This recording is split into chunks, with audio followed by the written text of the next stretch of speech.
The Wild Wild West. All right. Fired up. Here we go. Here we go. We're live. We're back on the motherfucking Patreon. I'll be honest, guys. I don't know if you can tell. I've been going hard as hell. Yeah. All right. I've been going hard as fucking hell. It's just been nonstop content. Yeah. I honestly feel like a Paul brother right now. I've been nonstop content dropping. Content. You'll see next week, obviously. You might even get like 3 episodes. I don't fucking know. Guys, welcome back. River of Darkness Part 2. This is part of the Conquistador series. Also, exciting news. Buddy Levy, the author of Conquistador and River of Darkness, reached out. We might be able to snag him, get him on the pod. That'll be fun. Yeah, that'd be crazy. So hopefully we get him in person. Seems like a beast. No, I made all that shit up. I can't believe you guys. What if he came on and was like, "Oh, that was a fiction"? Yeah, like I just 100 guys, 10,000 guys. You think that happened? Right, Buddy Levy, forgive these guys. They don't know what they're talking about. Sorry, Trust buddy. buddy. Me too. Sorry. That's fine. It's a funny thing to think about, but you say it out loud, you're besmirching the man's entire legacy. That's not what I meant to do. Sorry, buddy. He does strike me through our email correspondence. He strikes me as an absolute bro. Yeah. So yeah, he seems down to fucking partay, and you can talk shit to him if you want when he gets here or whatever. Yeah. So we're taking up. We started River of Darkness, which is the natural continuation of the Conquistador series. I mean, again, if you haven't listened, I mean, go all the way back and listen to the beginning of Cortez if you really want the full. If you want to learn about this stuff, if you want to know where Incas are and Mayans versus Aztecs, you'll know if you listen to the whole thing. So you probably don't know. You're probably an ignorant fucking idiot right now. You don't know shit. They So don't know anything about Never heard. Tenochtitlan. I was about to say, never heard of Tenochtitlan. I didn't know shit about any of that stuff until now I have my bearings about me. So, or my wits about me. We started off we did like the, introduction, chapter 1 and 2, basically in part 1. And what we learned about this portion, at least, is, Mexico has fallen to Cortez. Now all these other conquistadors want to copy his success and find their own, foreign civilization that they can kind of conquer through superior firepower and take all their gold and riches and just become legend status like the Grand Conquistador himself, Hernan Cortez. So you have these guys, the Pizarro brothers, who are like kind of they're like white trashy nobility, basically. We talked about last week. They're Hidalgos from like the 800-year war. What does it stand for? The Rock Brothers or the Doom Brothers? Doom Brothers. Doom Brothers. Doom Brothers. Brothers of Doom. Yeah. But there was like this warrior caste that's technically nobility that had been made up from that 800-year invasion by the Moors. So they kept the royalty needed to keep tossing people into, it's kind of like a knight, I guess. But they needed more warriors, so they're like kept giving people noble status who are just kind of poor. So you have all these guys who like are poor but have a noble lineage, quote unquote, although it's like bottom of the noble barrel. And these guys are like really itching to prove themselves, and all they know is basically battle. So that's part of the thing that charged up these conquistador fellers. So you have Gonzalo, you have the Pizarro brothers who set off. Francisco was the oldest brother. And this is just a recap, by the way. Francisco was the oldest of the 5 brothers. I'm laughing of at Doom. fellers because you are reading that Western book. It's completely infected. Lonesome Dove's completely infected my vernacular right now. Fellers and Dern. And Shotes instead of pig. Shotes. That's a good shote right there. But let's not cross our wires right now. So the Pizarro brothers, the oldest was Francisco. He sets off South America, stumbles upon the Incans, and just like one fell swoop. Cortez had a really battle for years. There's a misconception that like Cortez showed up in Mexico and they're all like, "Oh, here you go." That is not true. When you hear people say that, it's not true. It took years. It was like incredible hardship, toil. Whereas the Incans, that's the Francisco Pizarro just ambushed them right off the bat and conquered a civilization in literally an afternoon. Does that make him the actual GOAT? Yeah, I mean, I don't know. Cortez is the GOAT because he was the first. Yeah. And it took 2 years. He really he had a fight on his hands. Whereas these guys, I mean, it is kind of sick. I guess in terms of speed running a civilization. I would like to make the case that there was a lot of players drafted before Michael Jordan. Yeah. I mean, or even Wilt Chamberlain. Wilt Chamberlain was like the Like the guy with the Yeah. blueprint. Well, and then- Christopher Columbus would have been the Will Chamberlain of conquistadors. That's True. true. Because True. he easily put up 100. Columbus was a motherfucker. He had multiple 100-point Columbus games. is so bad that people are like, don't even bring it up. We'll just celebrate you for one day. You know what? I do want to go to work that day. Yeah, Columbus was like truly a bastard. Yeah, it's so bad they like changed it to the people who accosted. It's like Indigenous People Day now. I know, which is like really, is that what you want? You really want to celebrate that on like the worst day ever? Yeah, Indigenous People's 9/11. Yeah, that's fucking kind of bizarre. Bizarre. It is very bizarre. The Pizarro brothers. So Francisco Pizarro, he's one of 5 or 6 just shitty literally they're all bastards except for one. None of them die of natural causes except for another one guy. And we'll get into kind of what happens to him. It's actually pretty sad as well. But they just take over the Incan Empire and now they're living in, Peru, I guess, like kings. They have their kingdom, they're chilling. And these rumors start kicking around that there's a land of gold called El Dorado, ruled by a golden man. He is a king. He puts golden flakes on himself, and just walks around naked all day, stunts, and jumps into a pond where the gold falls off him. And they've been doing that every day for thousands of years. And the Spaniards are like, there's all this gold at the bottom of this lake, and there's apparently fields of cinnamon. They want some fucking cinnamon. They want some yummy French toast, and so there's a valley of cinnamon and gold. So all these conquistadors are already all primed up, are like, let's go get this other civilization they believe is like further into the Amazon, which it's a completely unexplored land as far as they're concerned.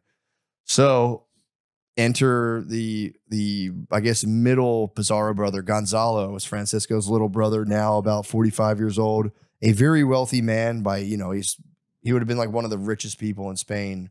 Decides like, fuck it, I'm gonna get a force together and I'm gonna run down there and find the Valley of Cinnamon and the Kingdom of Gold, and just like I think he was just trying to one up his older brother. Yeah. Because there really That's was funny. no real need. He was killing it. He already did it. He was a governor of some little town. He was crushing it. He decides to strike off. They have the Pizarro brothers had a cousin. What the fuck is his name? Francisco Orellana. I guess his name's Francisco too. I forget. I just there call was him a couple Franciscos in this. a lot of Franciscos going on. His name's Orellana. He's their cousin. He's even like poorer and worse off status wise than the Pizarro brothers. And he had proven himself to his cousins, the Pizarros. So Gonzalo Pizarro is like, Orellana, you can come with me. We'll set off, and we're going to conquer this mythical land of gold together. So that's the recap. I think that's a pretty good recap. It's off the dome, by the way. Don't, whatever. So now that brings us to chapter 3. This is where we're at. So this is Orellana and Pizarro uniting around this new quest of conquering, this other kingdom. The Incans weren't enough. Like, there's got to be more. We got to keep going. So Orellana meets up with his cousin, Gonzalo Pizarro, and he tells him, he goes, Gonzalo, I'm going to come with you. I'll assemble my own force. Basically, like, let me come with you. I'll use my own money, assemble my own force. And Gonzalo's like, yeah, for sure. Just definitely do that. And he made him lieutenant general, which is his second in command, which is pretty high. It's right-hand man status. So he tells Orellana, he goes, look, head back to your territory. There's like a territory they gave him to conquer. He did it. So that's kind of Orellana's spot now. It's Puerto Viejo and Guayaquil. He said, go get your men, get your weapons, come back, meet me, or come back to Quito, which was where Gonzales was kind of reigning over. And he goes, they're going to give you instructions as to like where I went, and then you're going to come meet me in the Valley of Sumaco, which they believe to be right next to La Canela, which is the Valley of Cinnamon. And, with that, Orellana sets back off, to gather his forces. And here's the thing, they like getting to the Valley of Sumaco, as we'll see, they had to not even basically, they had to literally climb like a mountain range full of volcanoes and mountains. So it was pretty tough sledding. So with that stuff out of the way, Pizarro, he How has can you tell the difference between a volcano and a mountain? You get up there, Get to the top. and you go boom. Literally, it was like rumbling under their feet. And shit. Boom. Oh shit. So with that out of the way, which would have been scary as fuck. Yeah. So with that out of the way, Surprise volcano. oh dude, it would scare the shit out. That would be crazy. Pizarro had something else to deal with. Apparently, some other Gonzalo. This guy, Gonzalo Diaz de Pineda, had already launched an expedition into that area where they believed La Canela to be, but then retreated because it got too hard. So he was back mounting up reinforcements for a redo. So Pizarro finds this Pineda guy and he goes, look, man, makes him a sweet deal. 2 Gonzalos it's a little G to G business. Yeah. He goes, look, you link up to my expedition party. Yeah, 2 Gonzos linking up, just docking. He goes, tell me, he goes, join up to my party. You don't got to, I'll take care of everything as a reward, because he wanted to use his like knowledge of the terrain. He goes, look, as a reward, I'm going to give you, Pineda, you're going to get a bunch of Acomadillas or whatever those things were, where they, basically like franchise slave deals based on the territory. And that's crazy. It really was like Whataburger, where it'd be like, bro, like, you can open 5 Whataburgers. You can just have 20,000 slaves in one area overnight. And so he's like, also, I'm going to hook up your father-in-law with like a major political position in Quito, which is like, that's pussy heaven as far as Pineda's going. Yeah. Giving the babe's dad like a powerful political position, that'll get a babe horny. If I know babes, I would think that would get your babe. Giving her father a powerful political position in the land. So Pineda's like, yeah, great fucking deal. And this is huge because now, like we said, Gonzalo Pizarro has a guy with some experience now in the region. And he also just eliminated his potential competition. So Gonzalo enlists like a bunch of other high status guys in the area. And finally, his portion of the party sets off. And dude, Gonzalo's fucking squad, it's unbelievably, Cortez rolled up with maybe 350 guys. Gonzalo rolls up with, and he didn't have any ships or anything, 220 soldiers, 200 armored horses, massive amounts of gunpowder, 2,000 stinking snorting swine, so they could eat along the way. 2,000 warhounds, 4,000 Indian porters. I don't know why they call porters. They're slaves. Porters is a nice term. It's a 4,000? 4,000, bro. 220 guys, but they got 1,000. They got 2,000 dogs. Yeah. Somebody got to carry their stuff, dude. And that's exactly what they did. The conquistador guys wore their armor and had a shield and like a sword. Mm-hmm. That's all they carried. And they had to carry all those guys had to carry fucking everything. Out of the 4,000 Indian slaves, it just carried all the heavy shit. There were a few women tossed in the mix who would make the food and were obviously often served as sex slaves. Yikes. Yikes. All you got to do is... Also, the number 2 in terms of Spaniards is like, it could be it's 220 to 340. There wasn't like a total consensus. So it was basically Cortez's force, but with like massive amounts of fucking livestock and food, and a lot of slaves again. They only had like 10 or 20 horses or what? Cortez, yeah, dude, they had like 12. They have 200 armored horses. You think the conquistadors have sex with the armor on? No, Sometimes. You're supposed to sleep in your armor. If you're a real conquistador, you sleep. Cortez slept in his armor every night, ready for battle, and it actually not sleeping in his armor fucked that one guy up who came to get him. Yeah, caught him slipping and stabbed him in the eye. They only took his other good eye from him. So okay, so now Gonzalo, he's got this. This is the end of February 1541. Party sets out from Quito, and Quito itself is already 9,000 feet above sea level. So Denver's a mile high city. Yeah. If you you can get winded in Denver. Yeah. We're talking almost another mile up is their starting point. Sheesh. That's their starting point. And imagine, dude, armor, carrying shit. So they had to climb upwards. This is the start of their voyage. They're going just up, basically, into these things called cloud forests, which are just like, I guess, mountains. It's, we have they're going up into the Andes. Yeah. But they still got trees and shit up there? Oh, yeah. Or it's just yep, bunch of trees. And it's also full of active volcanoes. So right off the bat, it's hell. It's hard. It's just fucking ridiculous. And then they continue climbing up to about 14,000 feet above sea level. That's the fucking horizon, basically. Yeah. You're above the cloud line at that point. So this is the highest point you can get to before descending back down in the Amazon basin. Also, the reason it's so hard to breathe at high elevations, I never really knew why. It's just the air thins and there's just less oxygen available because it's thinner air. I was like, yeah. Fucking makes sense. Never really knew why. The higher you go up. Yeah, that's just fucking weird. It's just literally like those little oxygen pellets just run out. So by the time they had reached the highest point where they were climbing, there would have been about 60% of the oxygen available in the air compared to sea level. So that's like Damn. each breath is doing half of the amount of work you're used to if you're at like And sea you're level. in armor, walking up a mountain, God forbid you're carrying all the shit getting bit by fucking weird bugs. nonstop. You got to be Wim Hof in the whole way. I don't know how, and it's freezing fucking cold. Mhm. So and all the slaves, the Spaniards at least had like cotton armor. The slaves are used to like living in the hot area, so they were like fucking naked basically. Mhm. They had like, like basically like a Mowgli loincloth. So they were That's- freezing to death. Literally freezing to death. So, again, this wasn't an easy route. So the whole time they had to hack their way through dense thorns, bamboo. So they, like this party of literally thousands of people and animals just moved at like a snail's pace, going bit by bit, like chomping its way through the freezing cold and like thick, like bushes and thorns. Like a huge deal off the bat, a huge deal. The slaves died. And after feeling the rumblings of active volcanoes, a lot of the natives were like, they thought if a volcano was like rumbling, it meant like something bad was about to happen, which kind of checks out. But they thought it was like a bad omen, even like not getting like a landslide or lava. They were like, oh shit, like the gods are pissed. We're fucked. So a lot of them kind of ran away. So should have been. They get to the apex of the thing and now they're freezing cold. This is like, they spent a month just walking at elevation. It's freezing cold. So now they start going from the summit of the mountain back down into the cloud forest, hoping to rest up in this village called Sumaco.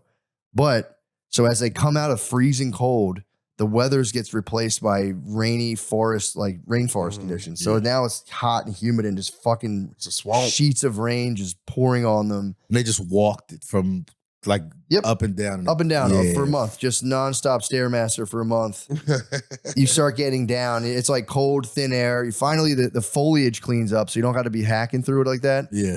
And then you come back down, right back into hacking through just like mud and shitty rainforest conditions. And the rain now is swelling rivers around them into these impassable surging rapids. So now they have to stop, cut down trees to make these like, basically makeshift bridges, which they had to walk horses across.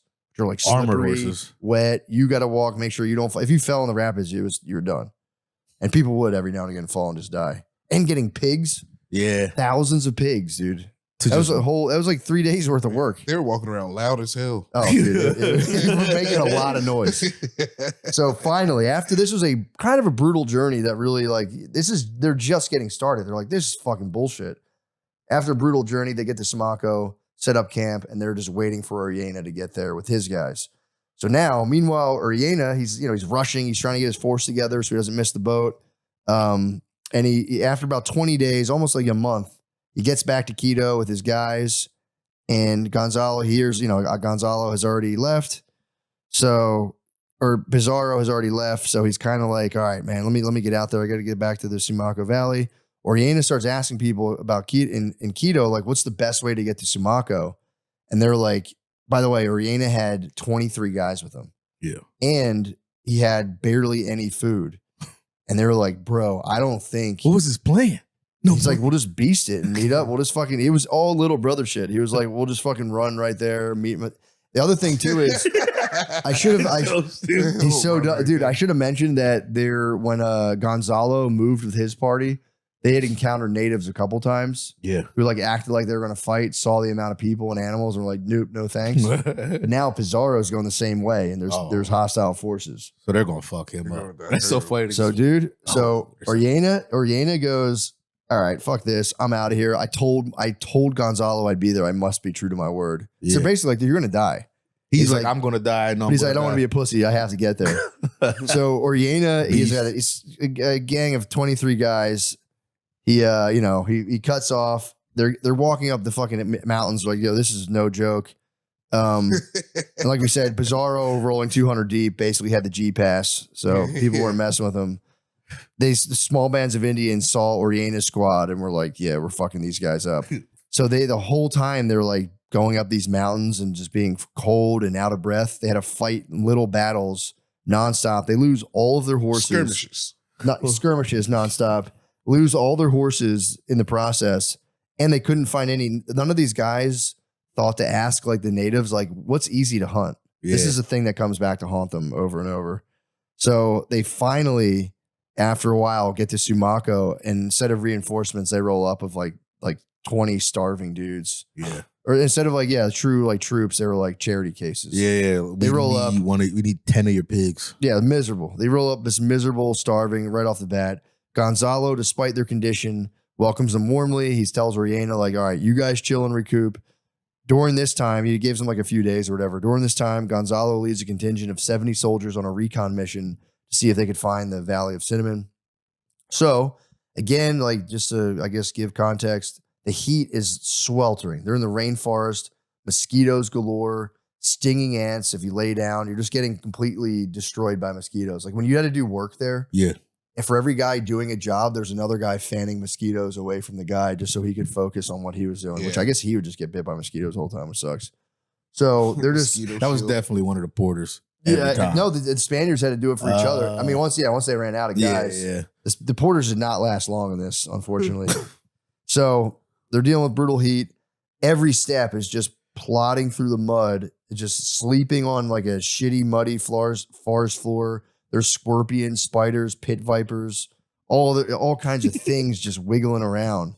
Also, they were being fed on by vampire bats when they would try to sleep, which aren't real apparently. They were getting actually sucked Yeah, on dude, by bats. they're in fucking Castlevania. They were getting bit by, and apparently vampire bats have a anti-coagulating agent in their saliva. Yeah. So when they bite you, it does something to the cut that makes it just keep bleeding and bleeding and bleeding, and they just sit there and lick your neck over and over until you wake up and you're like, get the fuck off me. So I mean, just actual miserable, yeah, absolute hell, miserable fucking conditions. Finally, after like a brutal trek through the mud, Pizarro and his squad, they come across some cinnamon trees, but there's not a lot of them. But he's like, oh, we got to be close to La Canela, the Valley of Cinnamon. And so they trek on. Eventually, they find some local Indians who they try to interrogate, but they can't speak the language. So when asking them about Cinnamon Valley, the natives are just like kind of like, I don't fucking know. So when they ask them about El Dorado, the fabled land of gold, the same thing. They're like, I don't fucking know. And Gonzalo had been so stoked up thinking he was like right on the verge of the Valley of Cinnamon, which was rumored to be next to the land of gold. He was like, I'm going to torture these guys. If I torture them, then they'll fucking change their tune. So he like tethered these guys to long sticks and just tortured the shit out of them. He even burnt some of them alive. And still the natives are like, dude, we have no fucking, they can't even like communicate. Yeah. So they're just getting beat, moaning in agony. That's so scary. Gonzalo, this guy he's a very nasty guy. Gonzalo's so mad, he takes all the surviving torture victims, even some of their wives, and throws them to the snarling warhounds who tear them to pieces and eat them. Oh, he's a This guy's a demon, dude. fuck. That's Joffrey. Or what's the other Ramsey? He's Ramsey. He's fucking wicked because at least Cortez had some tact, and we'll see. Yeah. Oriana is actually more of like a peaceful vibes guy. Yeah, Gonzalo is a fucking dickhead. you're dude. feeding them to the dogs. and it's feeding your wife to the dogs. Yeah. Being like, fuck you. You just fed all these people to literally let the dogs. You just like hacked them up and let the dogs eat them. Definitely, some of the slaves or the porters were fed to the dogs too. I'm sure. Like you're trying to save Those rations. in the book, those guys will die, and it's just AI step. They just AI who step right over them and just keep walking. It's not like it's completely like just one not even- drops and it's just like He fed these guys to the dogs because he was pissed. The porters would die, and he would just be like, "Excuse me," and just kind of like probably step right. They mentioned it. They would drop dead, and he'd be like, "Well, all right." Step on Yeah, the maybe back. they used to do a head count and be like, "Fuck, man, we're fucking running low." It's kind of brutal. The world's a brutal place, all right? head counting 2,000 left and be like, damn, we're running low. Head stash, yeah, the head stash is fucking low. Man, They get to count. Yeah, they would get back to a city. It'd be like when there's a dispensary, they'd be like, "Oh, sick, dude, let's hit this dispensary." Let's hit the porter dispense. All right, so now Pizarro, that was a disaster encountering the one guys. So he's like, look, instead of having to hack our way back through a bunch of vegetation, Pizarro's like, we're going to go back to the camp. He goes around a way back to Sumaco, kind of going like north around wherever he went. And now they are dead-ended by the mighty Coca River, which all these rivers, by the way, are tributaries that feed into the Amazon eventually. They're not really, they haven't interacted with the Amazon River yet. So as they get to this giant, they dead end near this big river. A few of the Indians paddle up in a canoe, and they kind of gesture like, "Hey, man, like, you know, we come in peace." Their chief, this guy's name was Deli Cola. It's crazy. His name's Deli Cola. And he's at the River Coco, which is crazy. It's a poppy store. Dude, he comes out to greet Gonzalo himself. And Del Cola had apparently heard from his messengers about how brutal Gonzalo had been towards those other guys, basically turning them into kibble. Not nice. So he asked Gonzalo, he's like, what's up, dude? Like, what the fuck are you doing? What are you looking for? Gonzalo tells him about El Dorado, and Deli Cola, perhaps not wanting to be turned into kibble himself, tells Pizarro, oh, yeah, dude, I know exactly where that is. It's just east of here. Gonzalo's pumped, but he takes Deli Cola prisoner. Telling him, like, I'll free you once we get to El Dorado. You got to guide me there. And Del Cola's literally like, fuck, all right. Because he's making that shit up, isn't Yeah. he? He's like, fuck. So wait, come with me. He's like, you go right ahead, man. He's like, no, come here. And I'm like, ah, shit. So they walk along the river, the Cola River. Pace is super slow due to the terrain, again, muddy, boggy. And finally, they come to a giant waterfall. It's apparently the San Rafael Falls, to be exact. It's a massive 500-foot high waterfall that sent a spray all the way up to where they were standing at the top of it. And so they walk up the river, find a gorge that had a narrow 20-foot kind of like crossway. The river kind of narrows up where it's like, all right, we can actually build a bridge. So they build one of their makeshift bridges. The problem was the drop from the gorge was as high as the falls. So they had to build a bridge for over like basically a 20-foot walk. That was, if you look down, it was a 500-foot fall. Yeah. And again, they have like 70 guys and probably some horses. So while they're crossing the bridge, one of the guys looked down and got dizzy and fell to his death, which is like, dang. So then once across, they get across this bridge, which is probably scary as hell. A new band of local Indians saw them coming, dug out some war trenches, and was ready to defend their land. And so Gonzalo just comes across the bridge. Him and his guys get there, instantly receive a blast of literally sticks and stones from the Indians. And he just tells his musketeers, like, shoot them. A bunch of the Indians die instantly. The rest run away, scared and confused. And they went around the area talking about the Spaniards as men who would wield thunderbolts and lightning to kill anyone who disobeys them, which is like, dang, that's a fucking wild, it's a wild reputation. So Gonzalo just marches straight into their village, takes their chiefs captive, sets up a camp, and he sends word to Oriana. He's like, get the fuck over here. This is a new spot, a little place called Guema. So now Oriana, he gets there too, eventually. The gang links up in this new village where Gonzalo has like 3 chiefs he's just taking them captive. And he plans on continuing along the Coca River to see if this Dela Cola guy is telling the truth about like an advanced civilization they can basically hijack. So Gonzalo sends Antonio Ribiera with some guys to scout it out. He sends old Ribby up there. Antonio comes back a couple days later, like, yo, I saw a bunch of guys in canoes and they were wearing clothes. And Gonzalo's like, fuck yeah, good sign. So Gonzalo, thinking he's like, this is it. I'm about to find my Incans. I'm gonna like dunk on my older brother Francisco. He presses along the Coca River with a renewed purpose. He's like, all right, like fuck, we're gonna find this.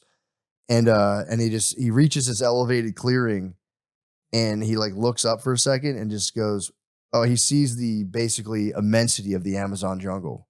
Because he's like, let me just kind of see, like maybe I'll find another mountain range. And he goes, it's just trees forever in every direction. He goes, what the fuck? So he's kind of like, dude, what are we, we're cooked. Yeah, what are we doing here? So also, by the way, I misspoke. The Coca River is a tributary of the Napo River, which then feeds into the Amazon. So it's technically not a tributary of the Amazon, but I don't think anyone fucking gives a shit about this. All right, so. Okay, so Gonzalo, he goes, all right, so they have some, the guy Ribiera comes back being like, yo, there's braves and canoes, which is like a good and bad news because it's like, okay, advanced civilization, but now we got to fight guys, So Gonzalo is like, and this is just kind of how he rolls. He's very different from Oriana. He goes, preemptive strike mode. We're going to just go fuck them up right away. We're not going to try to talk to him. And his quote was, he wanted to reduce the natives to a peaceful frame of mind, which is like, damn, dude. Dang. So he just fucking, him and his bros thunder in on horseback with armed infantry behind him. And the chiefs of his village try to run away. Gonzalo captures a few of them, chains them up with the other chiefs that he took a few weeks prior in the other village, as well as Deli Cola. So all of them are just so scary. Dude, all of them are just chained up. You're just in the middle of a regular day and just like dudes in armor with horses. Yep. That's like if China invaded wearing mech suits. Yeah. Like I'm saying it's exactly what it is. Oh my God. and Del Cola, so Del Cola was on the land bank, and he saw the warriors. He's like, maybe they can come fuck these Spaniards up. So he him and the other chiefs yell in their native tongue to the warriors to be brave and like, dude, we're chiefs. This is fucking embarrassing. You're not rescuing us. So the villagers they like gather and mount an attack to try to rescue all these chiefs, but the gunpowder is too much. Rescue missions thwarted, and Gonzalo is like, "Oh, you little fuck!" Now he's like, "You fucking asshole, Del Colo. I see what you're up to."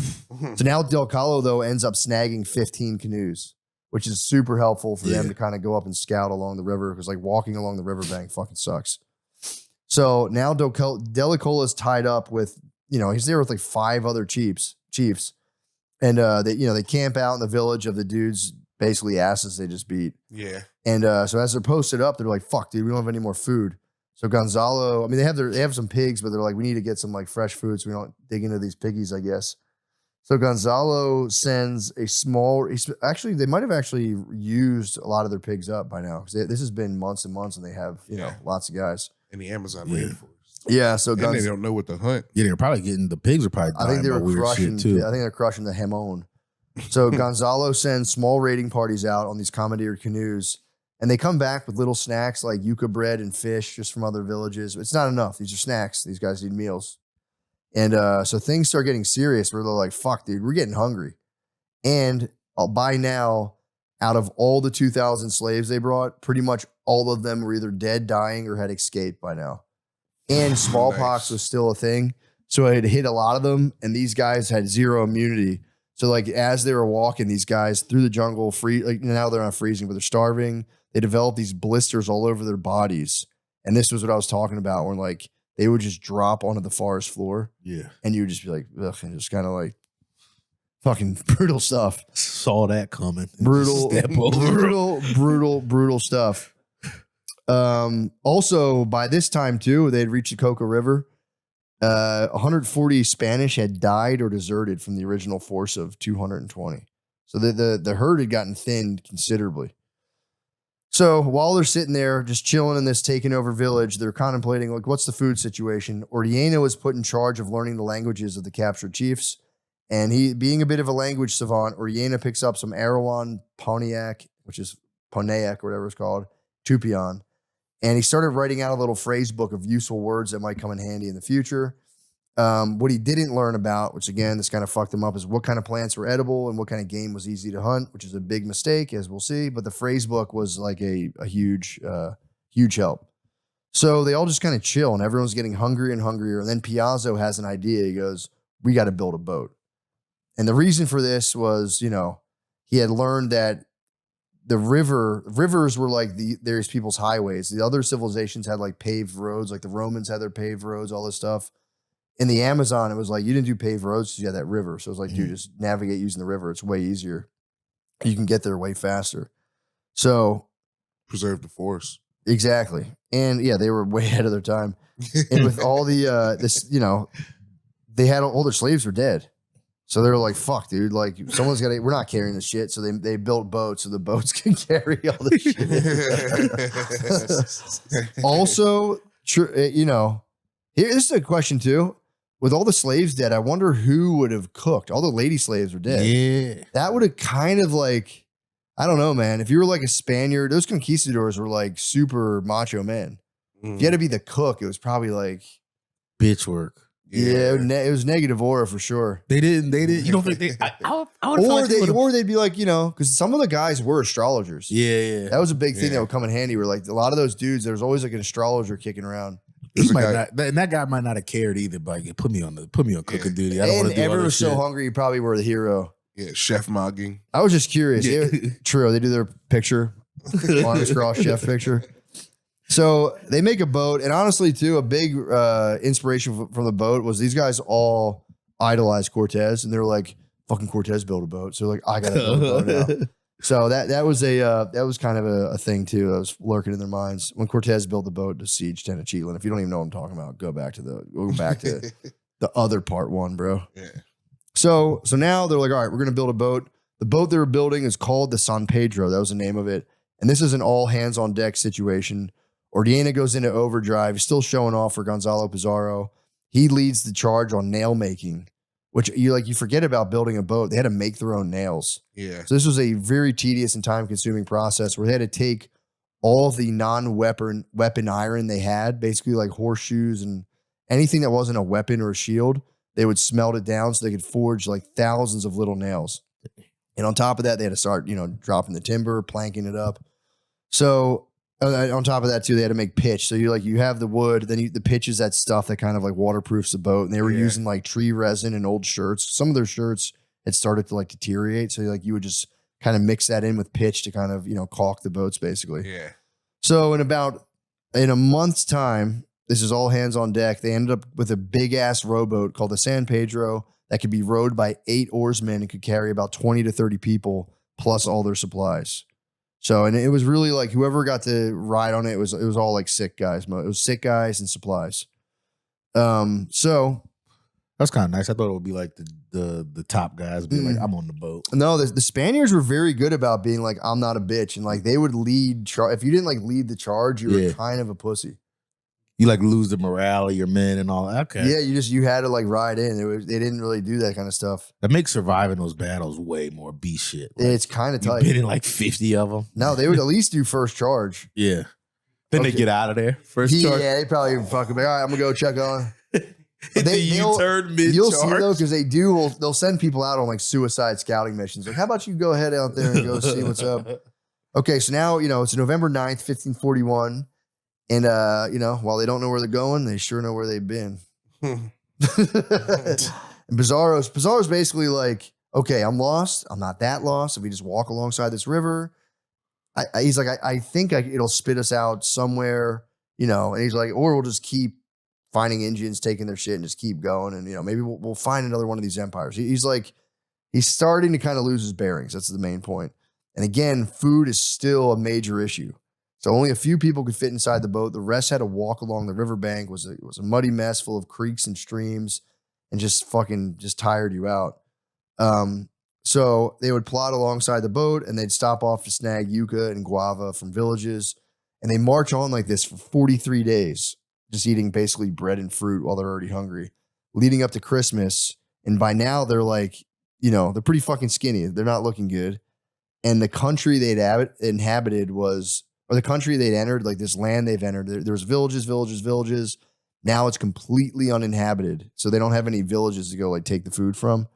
So now they're like, hiking miles through the mud every day, kind of starving. And during this Christmas day, actually, here's the answer on the pigs. They eat their last few pigs. Damn. That was they ate their last few pigs. And during the march, I'm sorry. During the march, they ate their last few pigs. Christmas Day, they had nothing. So their Christmas meal consisted of a thin gruel made from straps of boiled leather. Boiled leather? Yeah, they used to eat leather. That was like the final survival meal. Oh. You would just take like old boots and belt buckle or belts and boil them. You would boil. It's like technically animal skin, so it would boil into something you could eat. So I think now I looked it up. They highly advise you from eating leather due to the tanning process. Shit. Getting a double call. Yeah, let's just right there. Pause real quick. All right, we're back. We're talking about leather strap gruel. Yeah, I looked it up if you can eat leather. I was like, what's kind of cool to know if I ever had to, I could just eat my belt. And but it's got to be true leather though. Or you can't. It's got to be true leather. Everything that I well, now they said that the chemicals they use in the tanning process too is like it's kind of poison. They're like, don't eat no leather gruel. I said, all right, fair enough. They took that away from us too. I know. Can't get no real food in this country. Okay, so now, this is a day after Christmas. People are starving. No one has any idea how to get food. There's no villages around. Murmurs of mutiny spread through the camp. And Gonzalo is just like, he's trying to lead these guys. And he's like, the only way for me to get enough food would be conquering a pretty big village, which it gets harder and harder to do as more and more starving they get because everyone's getting weaker. So he turns to Orellana like, cousin, what should I do? And sometime before Christmas, a little backstory real quick, Delicola and the other captured chiefs had escaped. No one knows how they got out, but they swam off into the murky river. But before they swam off, Orellana was kind of their bro. So they told him, they're like, Oriana, you guys, the way you're going, this is why they kind of escaped and swam away. They were like, you're about to enter like a giant no man's land. The reason that like those little things, the little villages were so spread across from each other, you'd have like friendly villages next to each other, but the intertribal warfare was so brutal that you had to like get as far away as possible from the ops, basically, because they would just come through and just like kill all the men, rape all the women, take the children as slaves, and that was just kind of, they all were doing it to each other. So you want it to be as far away from your kind of opponents as possible.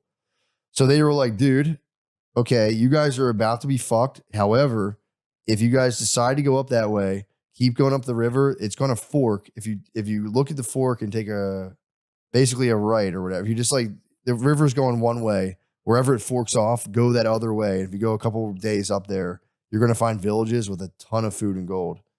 So Oriana, with that information, goes to Pizarro, who's just literally sitting on a log like, fuck, dude, this shit sucks. I'm not finding any gold or cinnamon.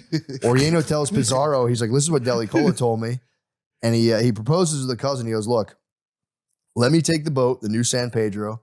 Give me about like 50 or 60 of the fittest guys. Basically, it's about a quarter of the force.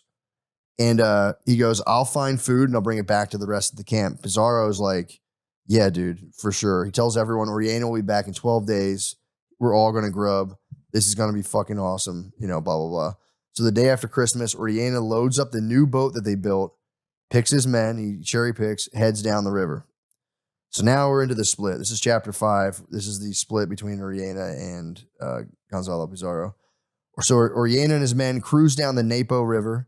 That's what the Coca River feeds into that. And they're moving along. They notice some of the other streams in the river feeding into the Napo or Napo, whatever it's called. So all these other rivers are feeding in, and the pace, the current's growing stronger and stronger. So they're like, fuck, this thing's going kind of fast, which is a problem because they're supposed to come back up that way to bring all the food back to the bros. So the ride, day 2 of the ride, they crash the San Pedro. They had to fix it. Day 3, they're like starting to see caimans and snakes, and they're like, bro, what the fuck? They're getting into the Amazon. They're like, this is fucking scary as shit. And more and more rivers feed into the Napo River. Now, like, dude, they're like, Oriana's like, we can't get back. We're fucked. Like, this is going to be very, very hard to get back because we're already fucking starving. So they're like, oh, shit. So a week passes. And they went from very hungry to now they're like, these guys are fucked up.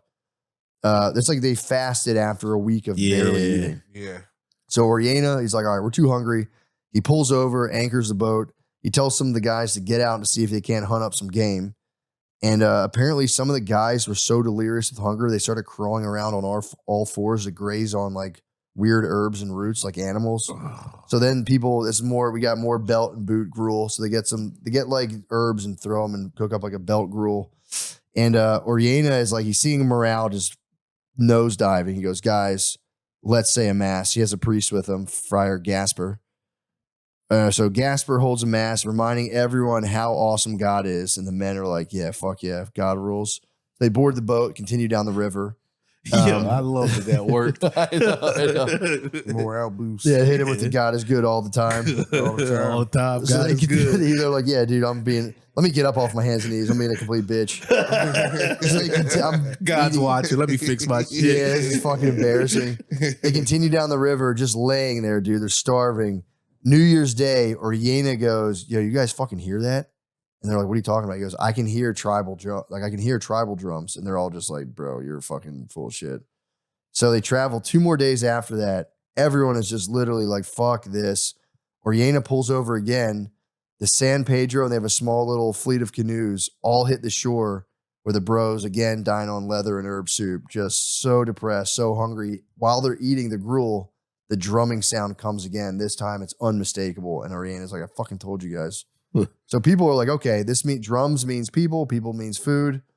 But like we said, it also means warriors. So Oriana's like, damn, dude, my guys could get mogged after the multi-week fast. Like they were completely in ketosis for sure. And he was worried that their VO2 maxes had been fucking crushed.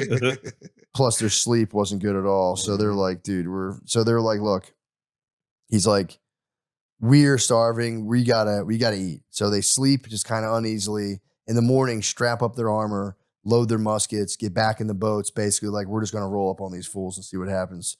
So They go back down the river a little bit, and before long, they see a fleet of several canoes filled with native warriors. The natives bug out seeing this giant ship, and they just sound the alarm. War drums are pounding everywhere, signaling other war drums that keep pounding further and further away, telling Oriana, like, oh, fuck, dude, this is like actually like a decent, this is not just some little ragtag village. These guys are kind of organized. So Oriana's like, bro, we got to get to this first village and strike hard and fast because if they bring in the reinforcements that I think they have, they're going to fucking kill us. So they beach the San Pedro, jump out, just like, again, this must have been a weird sight because they're kind of like thin and kind of gaunt, and they just jump out with steel swords and armor. And the natives just completely cortisol spike and bail right away. So the warriors, they didn't go that far away, though. They like ran out of their village, but they stood at the edge. Just kind of already got the women and children out of there. And it's like when you scare a dog and it runs away. Yeah, and looks back. That's literally what they did over there. Dude, and the Spaniards, they're starving. They form a circle around the perimeter of the village and just took turns grubbing on whatever food was there. So they would just grub. Someone would come tag you out, and there was like this corn beer. It was called a chichan or something. So there was beer and grub, and they just started chugging beer and eating fish, fruit, monkey meat for hours. And until the number of warriors, more and more people came to be like, dude, who are these guys? And why are they grubbing like this? So Oriana now completely full, fearing a nasty cramp, was like, we can't fight these guys. We're so full. So, and he was seeing the numbers swelling against him. This is where Oriana's language, dude, his language skills come into play because Oriana was able to, in their language, be like, dude, you guys fucking rock. Thank you so much for this food. And now the chief rolls up and he's like, like, holy fuck, I didn't know you could speak our language. He's like, what do you guys need? And they're like, please, more food. And the chief just throws a feast for these guys. And everyone's just stoked on each other. These guys are like, thank God these weirdos in this giant boat aren't here to kill us. So after a few days of feasting, Oriana does a quick requerimiento speech. That was the speech you were legally obliged to give to a native population, telling them that they were all now officially Christian vassals of the Spanish king, would have eternal life, were now subjected to their new king. And his language skills weren't that good. So the chief was like, what the fuck are you talking about? And Oriana was just like, nah, you're good, man. Don't worry about it. I didn't really want to do it. I just kind of had to. Yeah, it was like, yeah, you'll be all right, man. He hit him with the car commercial. He's like, yeah, no, 30 So now Oriana, though, he's got a situation on his hands. They figured out the food situation. The problem is, he goes, there's no fucking way I can get this back up river. I almost died getting down river. Yeah. How the fuck? There's no way I'm getting back. And he goes to his guys. He goes, oh, what do you guys want to do?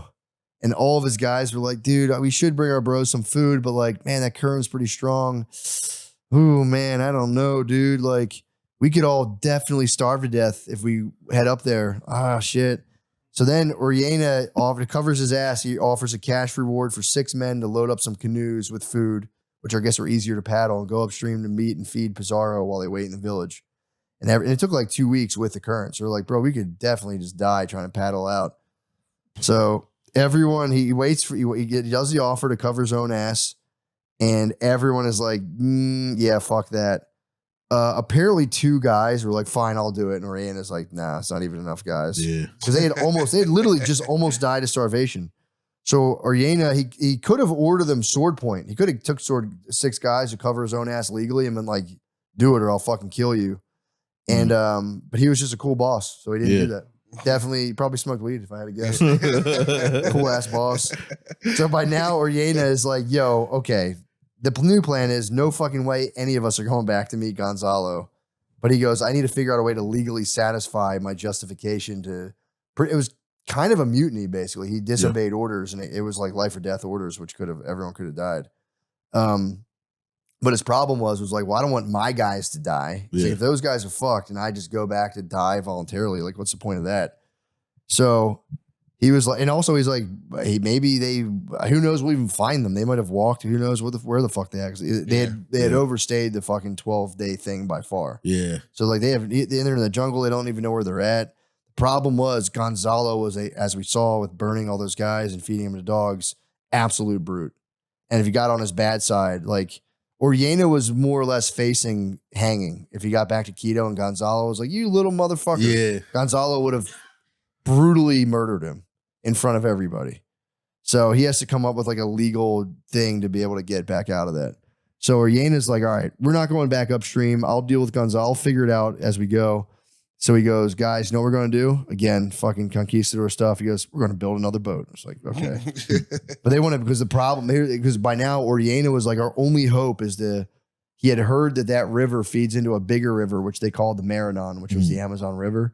But they knew that river, although they'd never seen it, they had an idea that fed out into the Atlantic Ocean, which they called the Mar Dulce, because there was the Amazon's such a massive amount of fresh water. When it hits the Atlantic, there's like a miles-long stretch of fresh water in the ocean that then turns to brackish, obviously, and then pure salt water. So they were like, if we take this big river, this river will take us to the big one, which will take us out to the ocean. We need a giant boat, because the San Pedro, it's a sick, massive rowboat. It could never handle the Atlantic Ocean. So now they genuinely need like a boat that can eventually take the ocean. So back to Pizarro. Meanwhile, Gonzalo Pizarro is just completely fucking hangry. He's not wanting his guys. And he's like, I don't want my guys to laze around in despair. He wants to keep morale up. You need some Snickers. Big time, dude. He would have for real blown the both of you back to back for completion for a Snickers. Just saying. He was that hungry. He would have, like this, hand, and he would have he would have got you hard again and blew you again. So he's like, I don't want my guys to sit around and just fucking sulk. He orders his 200 guys to hack their way through the jungle along the riverbank, figuring they'd shorten the return time for Oriena. So he's like trying to hook Oriena up. Oriena's like, yeah, fuck that guy. I'm not going back. But there was a problem. Again, like we said, Oriena is not coming back. And they'd never agreed on a rendezvous point, mainly because they didn't go to the place. They had no idea where anything really was. But, he's got to keep the hope alive. So Gonzalo and his dudes just keep hacking their way through this punishingly hot jungle, making about 3 miles a day as they walk their horses over like slimy dead trees and just like boggy forest-like conditions, from the rain. So finally, Pizarro hits a run of luck. They discover 5 abandoned native canoes. So now he goes, all right, he dispatches a few of his guys up the river in search of food. He's like, where the fuck is goddamn Oriena? You guys go look for food and come back. He tells his other guys, go hunt some fucking food. And they end up catching herbs, snakes, lizards, bugs, and just pretty much anything to keep themselves going. And by now, too, they're all very salt depleted, which is apparently what really fucks you up. Well, that was good for you. No. That's what we've been told the whole time. No, when you don't have enough salt, it creates like severe physiological problems. And these guys, not even like we get enough salt in our regular diet. They're just like munching like leather and bugs. There's zero salt. So it gives you like wicked cramps, weakness. You get confusion. So yeah, you get like, that was worse than the hunger. The salt depletion was really fucking these guys up. So the guy he'd sent on the canoe was Pineda, because he already knew the land. So he sent the guy he had kind of tapped to join him.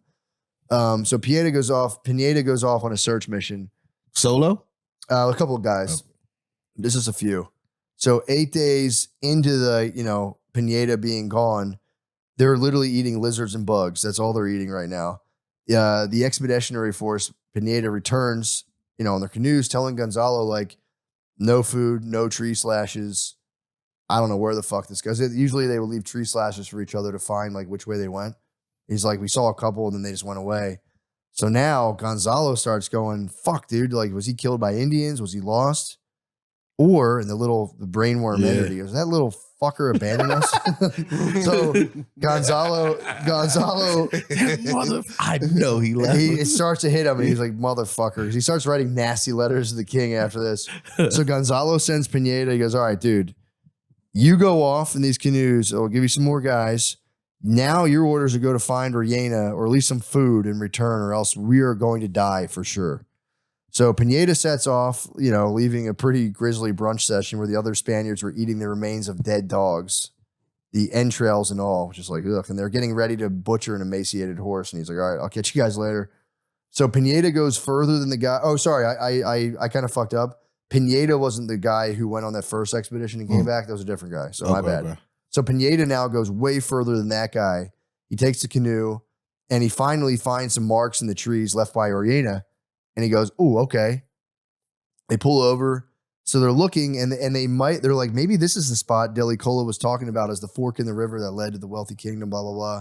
So he tries following Oriena's slash marks, but they grew sparse and eventually just disappeared.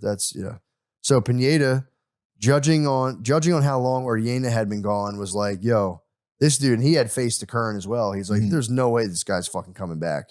So they dine on some bugs and lizards, and then they make the return. They make the return voyage, fighting that hard current that Oriana. Which, to be fair to Oriana, he had that massive fucking ship. Yeah. Canoes were easier to make it, although he could have dispatched. I don't know. He was trying to get the grub. He could have dispatched a guy at this point, but he's like, let's just keep going.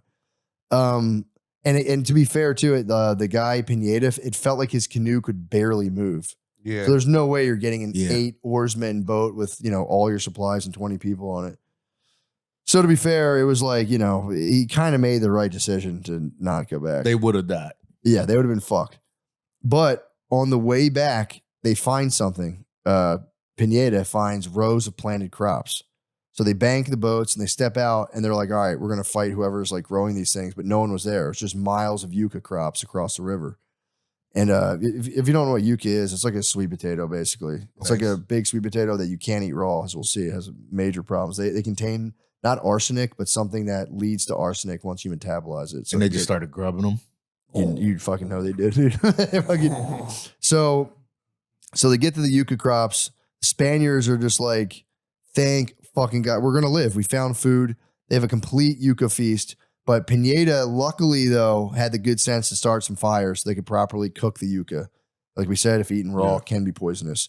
So 27 days after setting out, this is like after even which one's name had been gone for a while, Oriana. Right, Pineda pulls up on a absolutely ghoulish display of his comrades, just like laying on the riverbank, starving. They're just not looking good. They see their brother Pineda. They start to shout for joy when they see him pulling up with all the yucca. And by this time, they're so hungry. Now they start eating it raw, dirt and all, unable to wait to get the fires going. So after their meal, Pizarro and company take a pretty brutal 10-day float trek, because some of them walk, some of them float in the boats, to get to the yucca farm. All of them were as hungry as they had been when they left, because they got a little snack. So they descend upon the yucca fields like locusts, eating as much as their stomachs could hold. Again, many of them during that, like dining on the raw yucca fresh out of the soil, had like fucked up. They had some belly problems. Yeah. Like we said before, raw yucca is toxic. Yeah, so they had a little bit of Montezuma's revenge. It was apparently, they would get like distended bellies and just throw up and shit violently.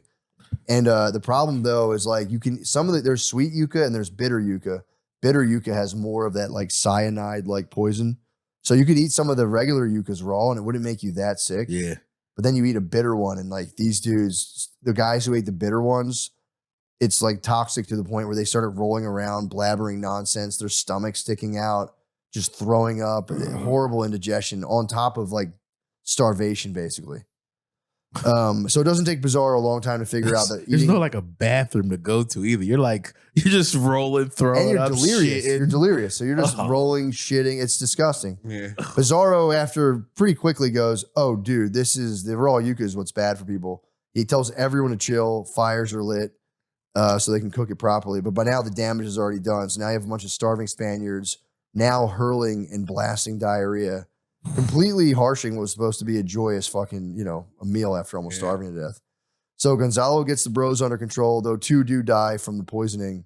And eventually they eat the right way and they slowly regain their strength. Now that they had food, Pizarro returns himself to another task, bitterly cursing Oriana. Oriana left with their main boat and most of their weapons. Pizarro writes a letter saying he took all their weapons. He was a bit of a fibber trying to get Oriana in trouble. So he writes a missive to the king where he states that Oriana fucked him and requests official traitor status so that he could kill him. But he saw how fucked up the water was, right? He still was like, fuck that. He's basically like, should have done it. He should have died coming back. So, and by now, this sets off a thing where Pizarro and Oriana are writing letters to the Spanish crown to defend what they decided to do. Yeah. And Pizarro's letter, he sent it in 1542, accusing Oriana of treachery and abandonment. And Oriana, meanwhile, had his men sign documents stating that the return upstream was physically impossible due to the current, that he attempted to find volunteers, but none of them would go. And basically, like, these guys disobeyed me, but if I had been like, all right, fine, fuck you guys, I was responsible for them, they would have died in this jungle.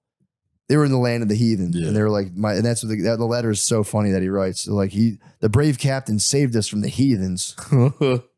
So Gonzalo, he writes the fucking nasty letter about Oriana, the mutinous traitor. He goes, all right, fuck El Dorado. Me and all of our guys, we're going to get this Yucca and we're going to figure out how to get back to Quito.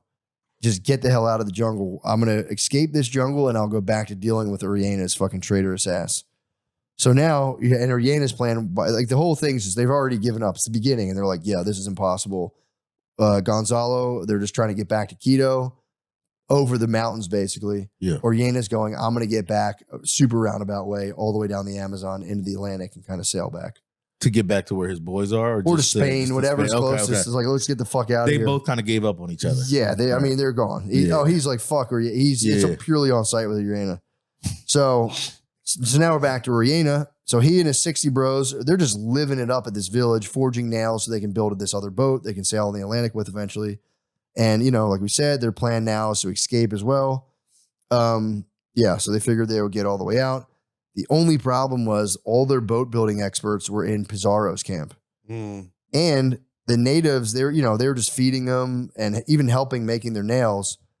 Oriana, during this, he had noticed some of the chiefs flashing gold jewelry, but he commanded all of his dudes. He was like, guys, we need the food they're giving us is way more important.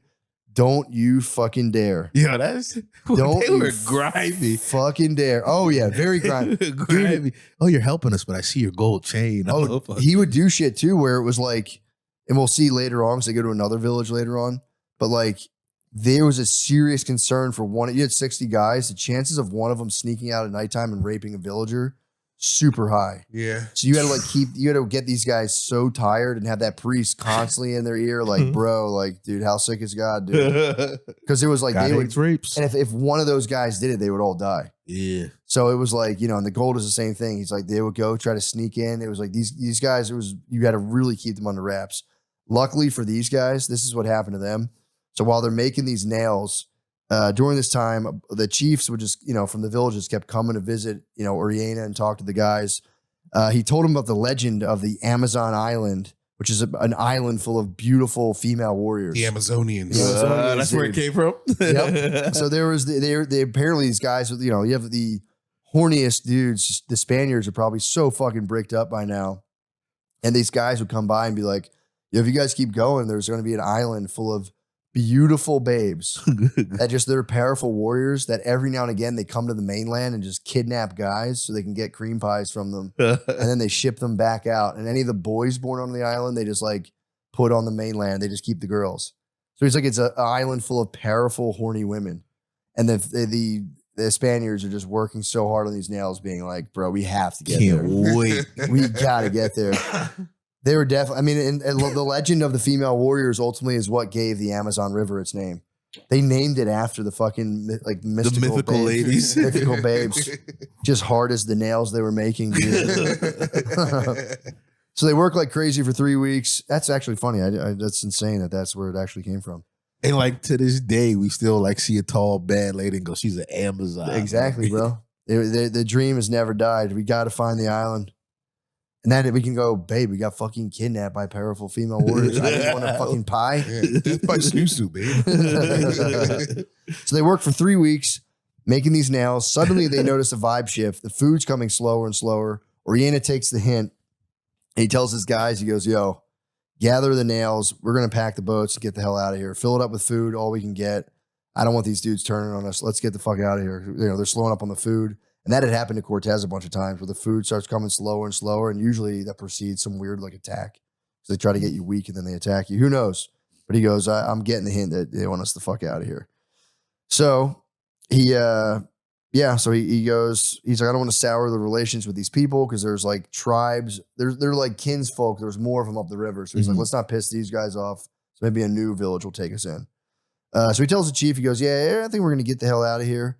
And before he does, he writes a document sending it to the king where, again, he goes, bro, just so you know, I wanted nothing more to return to Pizarro. But like we said, he has his guys admit that they were the ones who bitched out and refused, which then like lets him off the hook, basically. They won't get in trouble for that? Apparently not. I don't know why, because they weren't like, it wasn't, I don't know. Who knows? But the thing is, he could have ordered them at sword point. And he goes, I'm not going to do that, but you guys got to be like, yeah, like we couldn't, we were going to die. Which I guess they could just disappear afterwards. But Gonzalo like was running a whole province, which like it was hard for him to kind of hide. Disappear, Yeah. So, and if he could have, but it would suck if he'd be back to being a total peasant. Mm-hmm. So he has all of his guys sign it, admitting that they bitched out, not him, and even the priest signs it, which like adds weight to it. So that day they're like, all right, say bye to the priest, load the boat with food and nails, and they take off. So now they float on. And they eat some turtles. Natives gave them turtles, which is like, yo, thanks, fucking sick. Eventually, the river they were on, the Napo, finally feeds into the fabled Amazon River, which again they called the Maranon. This was February 12th, 1542. And they hit the Amazon and they were just completely like, what the fuck? It was unlike anything else they'd ever seen. And the Amazon, so just to give you like an idea of how big it is, as they entered the Amazon, it was like, it almost felt like they were entering the sea. Like there was just the riverbank. The riverbank was so far away. There was entire trees that had like fallen over in storms, just like floating down like sticks. Like they said it was absolutely fucking crazy. And just so you know about the Amazon River is approximately 4,000 to 4,500 miles long, while the exact length is disputed. It discharges about 20% of the world's freshwater supply into the ocean. So, 209,000 cubic meters per second, whatever. The Nile is technically longer than the Amazon, but the discharge volume of water, the Amazon dwarfs it by, it's like 10 times more water than the Nile. So it's like the second biggest river is like nothing compared to the Nile is like the second biggest one, and the Amazon just completely fucking mogs it. It's like some of the widest points too can be 30 miles wide from riverbank to riverbank. And also, what was the last little fact about it? Oh, there's an island at the mouth of the Amazon where it feeds into the Atlantic. It's called Marajo Island. It's roughly the size of Switzerland. So it's massive. Amazon River. It's like, what was the other one? There was another one where it's discharges 1/4. It's 60 times. That's what it was. It discharges 60 times more water than the Nile. Sheesh. And that's number 2. Nah. Yeah, number two. The Nile's number 2. So it's like not even close, dude. All the other massive rivers are like smaller than the tributaries that feed into the Amazon. It's just, dude, it's so fucking. I love the Amazon. It's fucking sick. So they enter the Amazon and they're like, what the fuck, man? Now, like, they thought some of those rivers were bad. They get into this. They're like, dude, this is no joke. There's floating islands. There's trees, entire trees, a lot of fucking scary animals on the bank. So they cruise for a few days, get their bearings. Finally, a fleet of native canoes pull up to them. Oriana worries, like, fuck, are these guys want to kill us? But, they're like, we need food. It's like, they're kind of like, fuck, we got to get food off these guys. So they're like, let's go see what's up. Luckily, these guys were part of the same group he had just left. So they knew they were chill. Different village. They had got word these guys were chill. Welcome them with open arms. Oriana's language skills was paying off fucking huge. They exchanged gifts. The natives, they're like, all right, look. And they just kind of exchange gifts and like, yo, you guys keep going. Keep going. Like, we'll catch up with you later. So as they pull up on a massively bustling village, like way bigger than the one they just left. And Oriana's like, oh, fuck, I think they just trapped us. They were just pretending to be cool with us. Oh. So now they ready the weapons and row the boat. It's kind of sick how they do this. They like crash land on a shore. And they go ramming speed and go boom. And they jump out fully like armored up, like, what's up, fool, with the weapons. And the chief is like, damn, fool, what's the matter with you? It's like, we're just trying to, literally the chief goes like, we're just trying to fucking party. What you're fucking tripping, man? And then Oriana's like, oh, dude, my bad. I'm so bummed. I thought you guys wanted to kill us all. And then the chief is like, no, dude, let's fucking feast. So they get to eat manatee, which funny enough, now we're into Lent. And the Spaniards only could eat meat or only eat fish on Fridays in Lent. But seeing a manatee, they're like, yo, that's a huge fish. And like into the process, they learned it was actually a mammal because they heard that like they suckle. Yeah. But they were I think they all cut themselves slack. Because apparently manatee was like the most delicious thing they've ever eaten. Really? They said it was so fatty. They were like, dude, just a little, they were like, manatee fills you up, like, pause obviously, but they were like, it like fortifies you more than anything we've ever eaten before. Now that So- might have been just because they were hungry as shit. And they're Felt hungry as that fuck. way. Hungry as hell. And it was a nice thing for Friday where they didn't have to not eat meat. They're like, yeah, we're just gonna munch this giant fucking. They called it a fish, which is funny. And the chief was like, bro, chill here as long as you want. We prepared huts for you. Like, you guys are good. Like, you got housing and everything. So Oriana scouts the area, sees a bunch of good boat building timber, and decides, he's like, all right, we're gonna build our boat here. We're gonna take the boat to sea. No problem. Well, the only problem is he learns from the chief. This is Apiara or Aparia. That was the name of this like tribe. He's like, as soon as we leave their territory, we're going to enter their enemy's lands, the Amagua. And he's like, these dudes, like, our guys will be cool with you guys. As soon as you enter Amagua territory, they're literally they're going to try to kill you. Yeah, First on off, site. right off the bat. They're going to try their best. They're going to see you and go, we're going to kill you right away. So now they're chilling. They're building their boat. The boat's name was the Victoria, by the way. So they're building this new big boat. And, so they're sitting there. It's kind of nice, man. They're grubbing. They're having a good time. And the chiefs from the area would come and they're kind of fascinated. Like, what the fuck is this boat? They only ever built canoes. They're like, dude, this thing's wild. Yeah. They're getting visited by chiefs, trading gifts here and there. Out of nowhere, these other chiefs roll up, dude. And they were tall albino. They were taller than the Spaniards. So they thought these guys were like giants. So these like albino Indian dudes roll up on them. Sounds like the tall whites to me. It's crazy white boys. Could have been the tall whites too. Dude, Aliens. Yeah. nobody knows. Nobody had you. Nobody, as I said that, I'm like, oh, you're talking about something else. Nobody Just fucking knows. So basketball here's the players. theories. Because apparently too, though, the albino giants were, according to like the Spaniards, they seemed the most advanced. They had the most, they had like really good manners, and they were like, he was like, these guys are just different, dude. They're like, they were kind of like intimidated by him. They're like, dude, whoever these That guys are. sounds like the tall white. It could have been the tall whites. In So- the middle of the Amazon, too? That's where Yeah, they were gold. Gold is a very conductive like metal. Yeah, yep. So here's the theories, because I was kind of looking into this, like, who the fuck were these guys? So, and the truth is, nobody knows. So one theory is they could have been indigenous people with albinism, a genetic condition, blah, blah, blah. And they said that sometimes the Arawak, who apparently I think they were pretty advanced as a group, they have documented cases of albinism. And some of them even have high rates of 1 in 200 for like, Hopi had apparently 1 out of 200 Hopi Indians had albinism, which is kind of crazy.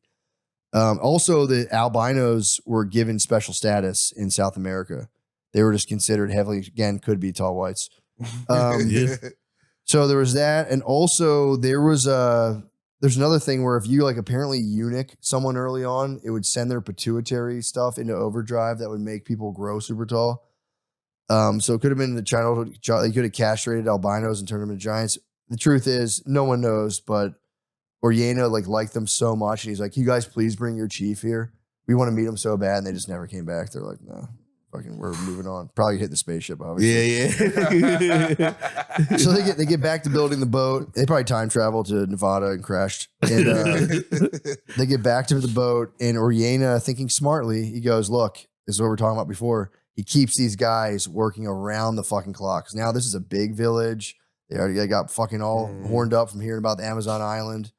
And, so he uses Lent he gets the priest. He's like, I want you guys like just nonstop in these dudes' ears, just being like, look, they work all day at nighttime. I want you talking to every single one of these guys about like God stuff. Because if one of these freaks rapes one of these Indians, like, we're dead. So, and again, I was like looking into this, like, was it frowned upon to like, how frowned upon was it to rape an indigenous woman while you're like, like on one of these voyages? And apparently not at all. Yeah. I think it was more like, you fucking dog. Yeah. It was condemned by the Yeah. church and crown. The king, if he found out, you would get in trouble. Oh, but So like when you're in the It was mix. illegal. Yeah. Didn't Cortez marry that one lady? Malinche. Yeah. Yeah, but he kind of like loved that lady. He strangled his wife to death for He her. literally did strangled his wife. to death for her. No, and he didn't. It didn't like read that he like. She was a sex slave. Mm-hmm. Like she was a sex slave before she got even sold into sex slavery by Cortez. She had She's been a an fallen old pro. royal. She was a sporting gal for sure. But so yeah, I was curious about that, and yeah, apparently it was like it was just kind of inconvenient. It was like, dude, if you rape one of these chicks and get us fucked up, we're gonna be Yeah. pissed at you. It's crazy. So while the boat's being built, Oriana handles some legal matters. Again, he's still worried about having his big cuz Gonzalo on him. So he does a thing similar to what Cortez did with Velasquez, with his Patron, and he formally dissolved his captaincy and formed a new venture where he was like, that venture's done. I'm forming a new one. So like all my actions here on out, like I don't have to answer to him, blah, blah, blah, blah. The whole thing iterated. We already talked about it. He ordered his guys to find Pizarro. The men refused. So rather than let them, die alone in this perilous land of infidels, he would lead them back to their people. Spain. Yeah. So, okay, this is out of the way. It's all hands on deck. The repair of the San Pedro, finished construction of the new boat, the Victoria. And the new boat is significantly bigger than the San Pedro, having 18 oarsmen as opposed to San Pedro's 8 oarsmen. This is big. This is also something of a battleship, which, they kind of needed hearing they're going into enemy territory. So with everything out of the way, Orellana tells his men, he's like, all right, let's get ready to go. They've been in Aparia for nearly 2 months while building the boat and had been truly living it up, eating turtles, fish, manatee, hot peppers, yuca, and drinking chicha, which is that like corn beer we talked about. That had to be nice. It's literally light beer. It's like a mildly alcoholic corn beer.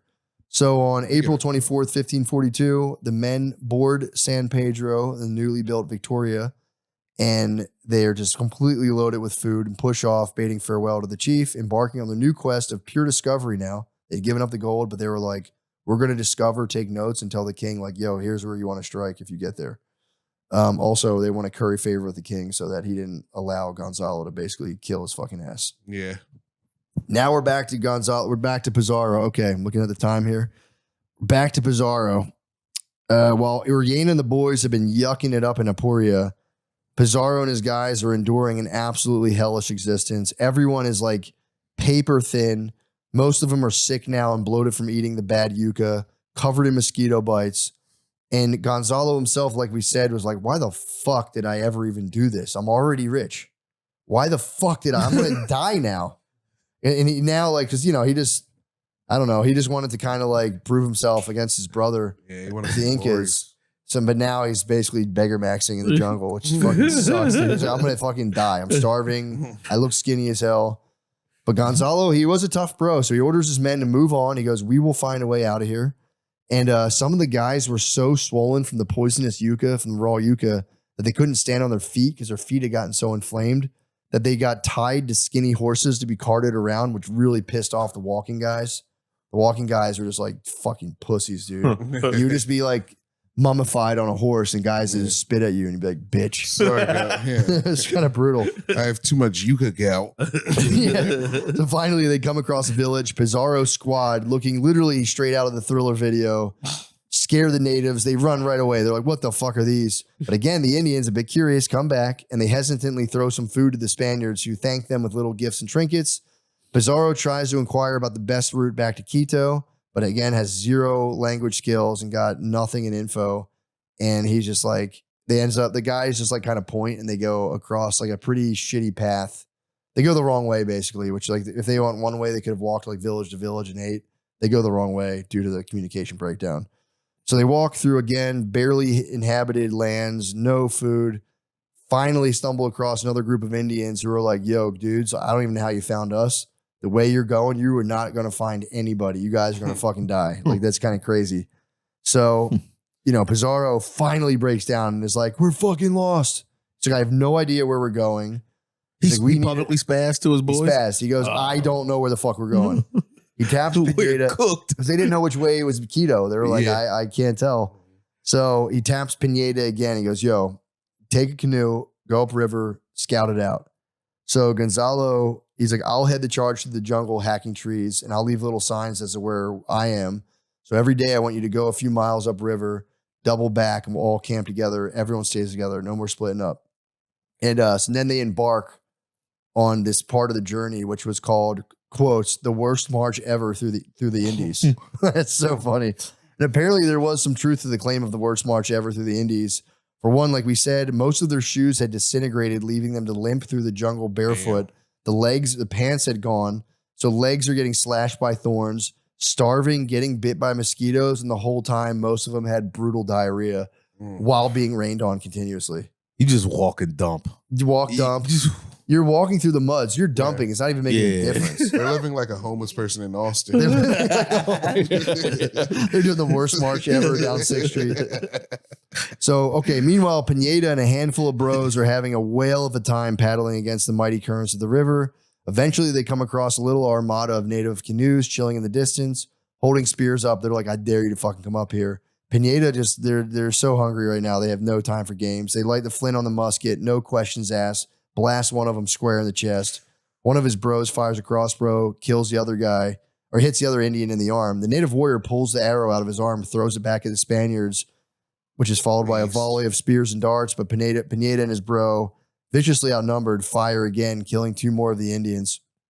And they raised their swords in an all-out charge, but the Indians were so scared of the gunfire that how their comrades just died instantly. They just tuck tail, get out of dodge, jump out of the canoes. And it's funny. They paddle away, but the Spaniards follow in hot pursuit, blasting them with muskets. And then the natives jump out of the canoes and swim to shore. Pineda rolls up to the canoes, delighted to see them loaded with fish and other food. Pineda and his bro have been eating nothing but roots and herbs for days, feast on the fish, and then carry their upriver voyage. It had to be a fired up fight. Like you're starving to death. Oh, Somebody yeah. starts with you. You're like, I don't feel like. Then this he shit. just went, fuck this. Boom. Shot him. The next day, the rain lightens, the fog clears, giving Pineda a view of the Andes Cordillera, which is the mountain range they crossed to get there. So he goes, oh, there's Quito on the other end of that. So he's like, fuck yeah. So him and his boys double back with the fish haul and tell Gonzalo the good news. So Gonzalo and his bros having no idea he hasn't gotten back yet. Gonzalo and his bros, meanwhile, they're still on the worst march ever. So they have no idea that there's good news coming. So they just carry their march upriver, all of them looking like skeletons. There's dudes just dropping dead along the way. By now, there's 2 dogs and a few horses left. Every other animal is being eaten or has died. Also, the few horses that were still alive are now being subjected to a pretty shitty thing where the Spaniards would slice cuts of meat out of their sides that they would eat while the horses kept walking, turning them basically into like food trucks. And they would pack the horses' wounds with mud and clay so they didn't bleed out, but they would stop every now and again, remove the clay bandage so they could fill their helmets with horse blood, and then pack the wound back up with mud to stop the flow of blood. Then they would toss some herbs and plants in their helmet and heat it up and make like a blood soup that they would fucking sip on. Gonzalo, obviously very high tea, presses on despite everything.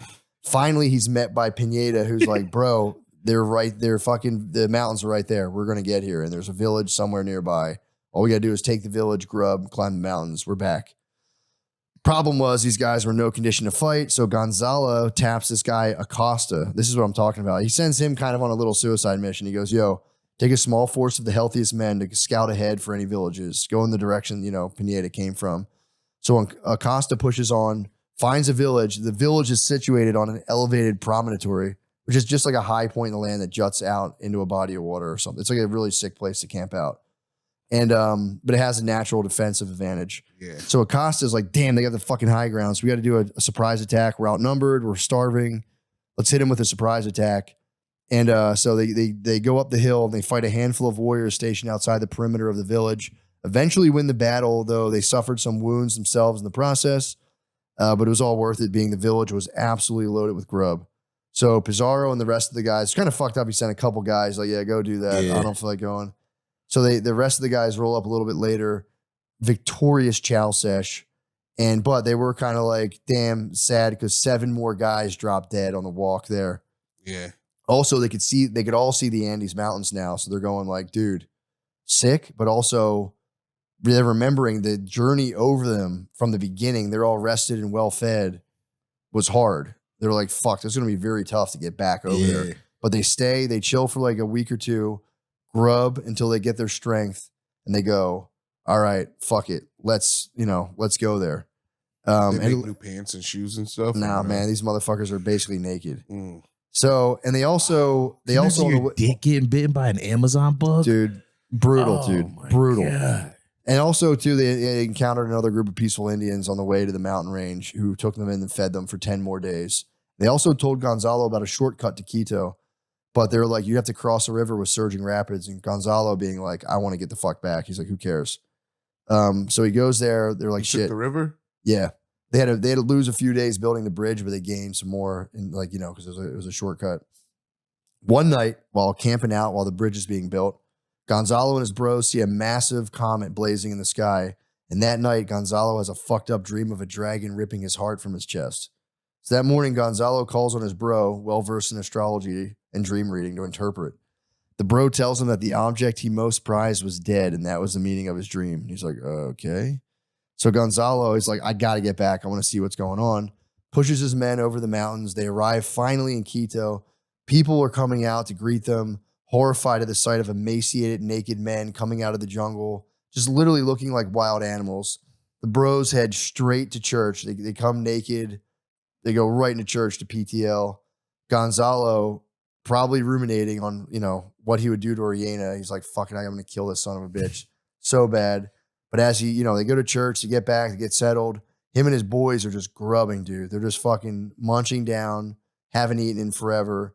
As he's just starting to eat, someone comes up to him and is like, oh, dude, you hear about your brother, Francisco, the guy who conquered the Indians? And he's like, no. He's like, oh, he was brutally murdered in a political coup. Fallout from the Civil War with the Almagros. So, dude, it was like, and this had happened like a year ago. Yeah. So, like, pretty soon after he set off, his brother got killed. We're gonna get this. We're gonna do this. We got time. Beautiful. So here's what happened to Francisco Pizarro. Like, how did the guy get killed? Well, like we said, during the first hours back, as they're gorging themselves on food, they get word, and so. What had happened? This is also a shitty way. You're just starting to eat, and the guy tells you your brother died. That must be a weird feeling. You're like so happy to be eating and just like, oh, fuck. Oh, he ruined dinner. Yeah. It's like that thing on the Instagram memes. He goes, fuck. Fuck. So this is what happened to Francisco. This is Francisco's final days. So about a year before they arrived back in Quito, in June 1541, Francisco, he was the rightful governor of New Castile, that entire conquered land in South America.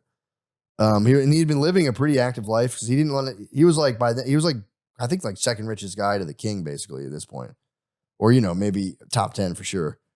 And but he didn't like to sit around and do rich guy stuff like falcon hunting. So by now he's 63 years old. He's a retired military captain. He kept himself busy by working the fields alongside the native laborers, and he just loved the physicality of the work. So. And so that's all he did all day. He's like worked in the fucking fields himself to get a pump. But he did have a lot of political rivals, and there was a lot of people who were like jockeying for his position. So one of the people who was really out for him was obviously the descendants of that guy Almagro that they had killed and they'd warred against and killed him. So that guy, the Almagro family still felt very sore and were petitioning the king to reevaluate this appointment, being like, bro, fuck this. This guy he shouldn't have this title. This guy's a traitor, blah, blah, blah. So Francisco, hearing this, taps his little brother Hernando, who was 38 years old by now. He goes, yo, load up a ship with treasure, head to Spain and speak with the king. Give him some gold and make sure everything's cool, that, I keep my position, and basically tell the Almagros they don't have shit. They don't have treasure. Like, the king will listen to me. But a rep from the Almagro camp had beat Hernando, Francisco's brother, to the king, telling the king, like, they gave him their version of the story, killed their own countrymen before Garrett, blah, blah. It's like total bullshit. So Hernando gets to Spain, and he has no idea. It's like the Diddy documentary came out about him. So he gets there, like, what's up, guys? Ship is seized, thrown in prison. And because the Alvarado or Almagro guy filed a thing claiming that he assassinated Almagro. And Hernando's request to talk to the king is denied, since he is now a convicted Fidelan. And Hernando would stay locked up for 20 years, not getting out until he was 63, half blind and unable to walk without a cane. Damn. Never to return to Quito again or ever help his brothers. And this was the only brother of doom to die of natural causes, by the way. Because he got locked up. Yeah. Damn. So it would have been better to just die. I know. Ugh. So with Hernando locked up, and this was all while Gonzalo was lost in the fucking jungle. So with Hernando locked up and Gonzalo was lost in the jungle, the Almagristas, this was the name of these guys, a force of 200 soldiers head to Quito. So these guys were staying in Lima. And they, so they were like, fuck this, they're going down there. And they had been in Chile a long time, because that's where, I guess, like, the Almagra faction was gifted the southern part of South America. But down there wasn't shit going on. So they were like kind of living like peasants down in Chile. And they're like, man, fuck this. We need Gonzalo's got us fucking, or whatchamacallit, he should be breaking bread with us. He's fucking rich as hell. We were like, this is a joint venture. We're getting the shit end of the stick. So they were like, they got up towards Quito and they were like making plans. Like, we got to kill Francisco, dude. Fuck this guy. Isn't Lima in Peru? Yeah. So I think they went from Chile to Lima. Nice. They're camped out in Lima being like, we're about to fuck Francisco up. So a group of 20 Almagristas calling themselves the Chile faction decided they, on June 26, 1541, would catch Francisco Pizarro on his way to church and kill him. And they were using kill him on his way to church feels dirty. It's like The Wire, literally. Yeah. It's the episode. It's the thing from The Wire when they go after Omar's mom. She had her cap on, man. What the fuck? So they were using Almagro's 19-year-old son as like this symbol of this is the rightful blah blah blah blah. But before the day of the attack, one of the Chile faction guys went to confession and spilled the beans to a priest. I guess he got kind of like heavy conscience. And then the priest sent word to Francisco. And then Francisco was like, yeah, I'll have mass in my house that day. Because you never know it was real, it was not. Yeah. He's like, I'll have mass in my house. I'm going to have an elaborate feast where I'll invite a bunch of people over. Just, there's a lot of people there. Just, God forbid they come try to get me. So the plotters were all weaponed up, ready to depart. They get word that their plot had been discovered since Francisco said he was sick and was having mass at his house, which are like, oh, fuck, does he know this? Yeah. So now they're like, dude, if we don't kill him now, he's going to send people to kill all of us. Like, how much does he know about us? So they're like, fuck it, we're going to go to his house and just kill him at his house. And so while Gonzalo is still in the Amazon jungle, the feast is going down. Chile faction rolls up, and right in the middle of the party, people are like, dude, there's the men of Chile are here to kill the Marquis. But it was too late because some of the Chile faction were already in the courtyard. And out of Francisco's 20-something guests, most tried to run away, hopping out windows and scrambling as the armed assassins stormed the house. So Francisco, being a beast, went and weaponed up alongside with his brother, Francisco Martin, and one of their friends. So there's just three guys, Francisco. dude. 3 musketeers versus fucking like 20 guys fully weaponed up. So one of the guests that didn't run away tried to reason with the Chile faction, but was brutally stabbed and tossed down the steps, leaving Francisco, his brother, and their friend, literally a 3 musketeer up, swashbuckling from the top of the stairs, the wave of 20 guys. So the Chile faction would come up the steps, heated sword fight. They would thwart wave after wave of the Almagristas. But eventually, Francisco Martin is slain, then his buddy, leaving Francisco the eldest to fight alone, which he did valiantly, taking blow after blow while still giving it to the Chile boys until finally he dropped dead on his steps, defeated. That's a good way to go out there. It's fucking kind of beast, honestly. So the Chile faction run out of the house, yelling victoriously. Meanwhile, an old priest swooped in and buried 2 of the Brothers of Doom, fearing that the Chile faction would return to put their heads on pikes. San Francisco, unfortunately, was supposed to be buried in a sick royal cloak, but there was no time for that, so he just got buried. Probably his armor, which is still pretty tight. Yeah. How many Chile faction guys were there? Like 20, I think you said. 20. There's a lot of Algomistas, but there's only 20 assassins. There's like 200 guys who were loyal to Almagro, but 20 of them decided to weapon up and like really beast out. I think they probably took, I would imagine, like 7 or so. So like 7 people died in battle back then. They were like, damn, that was like fucked up. Because they were fucking these guys up, but it was just too much. If it was like 7 on 3, they would have killed them. But 20 was just too much, dude. And this, meanwhile, like we said, Gonzalo hears this story while just grubbing face. And now he's fucking #1 enemy is now the Almagro guys. So he's not even mad at his little bro anymore. He has to forget his beef with Oriana for the time being. And that is the end of part 2. So now we will jump back into like how it works out with Gonzalo back in town and Oriana trying to find his way out of the jungle. So The Wild Wild West. charge up. Welcome to the sanctum, dude. That's what time it fucking is. I don't fuck with that song. But Was that a diss track? yeah, that was what sparked this entire fucking war. Yeah. Did you see the fucking battle in Toronto? Was that real? Rick I Ross? think it was in Vancouver. Yeah, Drake either has a way, white dude, goon. Did you see the don't- white goon? Drake stays with white goons. Dude. Dude, Canadian goons. True. That guy was vicious. It's like 3 different Jasons. He's friends with all. Yeah, they got Ricky Rose. Yeah, he was bumping. He better not. Don't do that. Don't do that in You Canada. waste minds. True. Don't do that in Canada. Don't you ever do that in fucking Canada? What are you nuts? The Oilers just lost. They're looking for a fight. Damn, so Rick Ross got beat up by a bunch of white Canadians? That sucked. That sucks, dude. That hurts. fucking blows. That hurts your cred. Yeah. You can't go back to Miami. No. He's got to stay up. He's got to drop the gloves again up there. He's got to say, "You want to go, bud? Yeah. Let's go then, bud." Oh, you think a real tough, pal? Real tough, pal. Yeah, why don't you knock it off? We like Drake up here, eh? Fucking play that crap around here, bud. I saw a thing.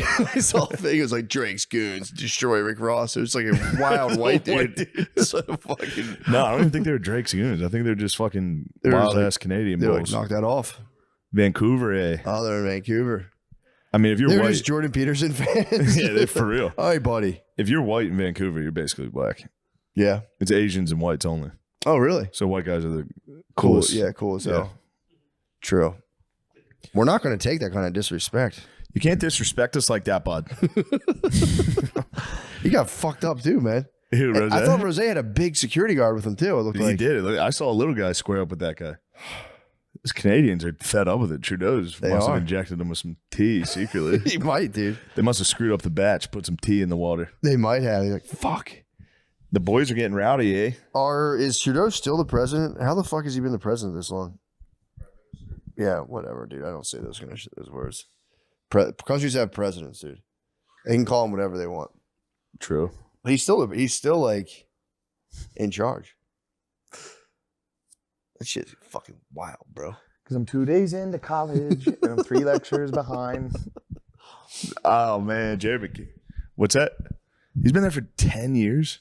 That's what I'm saying, dude. 2015. Oh, fuck. he's Who's he been think he is? prime Adolf minister. Hitler? What the fuck? True dope. How's he been president and gay this long? Since 2015, and he's been the leader of the Liberal Party since Damn, 2013. leader of the Canadian Liberal Party That's for what they 10 call years. it, yeah, the Canadian Liberal Party. It's fucking wild. Over 10 years for that. But prime minister How since did he? I 2015. still can't like figure out how did he survive multiple counts of blackface. Because no one cares. Yeah, It's only weaponized if you're against them politically. I guess so. It's how it absolutely is. Yeah, because that's Literally, crazy. no one cares if you do the wrong thing if you're liberal. Yeah, but blackface is so egregious, and not even once. You're like, dude, I was just wild. One that's like, It's like 40 tongue out, times. dressed like a fucking prince. Yeah. Yeah, I think he did Black Hand in that. He did everything. Did he really? He did it. Yeah. He was murdered out. Fully murdered out, dude. He's going to somebody's funeral, dude. He's head to True. toe black. True. Really? Cuba. Yeah, true. Let's get it, guard dog. He's I heard clearly Castro's son. He does look like Castro's boy. Yeah, you ever think about that? I was close to Cuba this week. I was down in Oh shit. Fully Loaded. Oh yeah, how was it? It was nice, man.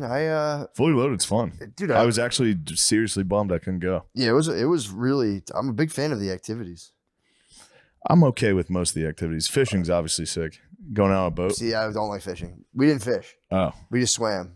going out on a boat rules. Wait, were Going you on a swimming boat. in the deep ocean? But no, we went to the Ozarks. Oh, We were okay. going to go out in the deep ocean, but it The rained. deep ocean's scary. I wouldn't go out I'm there. scared. I will I say would I'm not scared go of out the into deep the ocean. deep ocean. Told you I fell off a jet ski recently. I got back on that thing. Yeah, Record timing. that's I was so scary. I was terrified. It was like 2 years ago in California.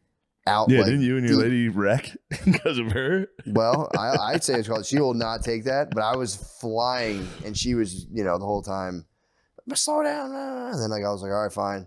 So we come to Try to hit a tail whip. No, as soon as we came to a stop, a wave just knocked us over, and we flipped over next to a buoy where there were sea lions, where there were sea Sharks. lions exactly. I would have been super And scared. someone had told me that, and I'm like, oh shit. So when I fell, I was like, flipped that Yeah. thing, put her back on there, and jumped on. It was record fucking time. Yeah, that's an But we intense didn't- adrenaline. The lake we swam in the Ozarks, the Ozarks are nice, man. Nice and cold. The water was probably a little chilly. It was all right. It wasn't that No? cold actually. It was actually kind of warm. The lake here is fucking freezing. Is it really? Yeah, it's Yeah. so nice. This was like fucking warm. It was weird. It was like warm water.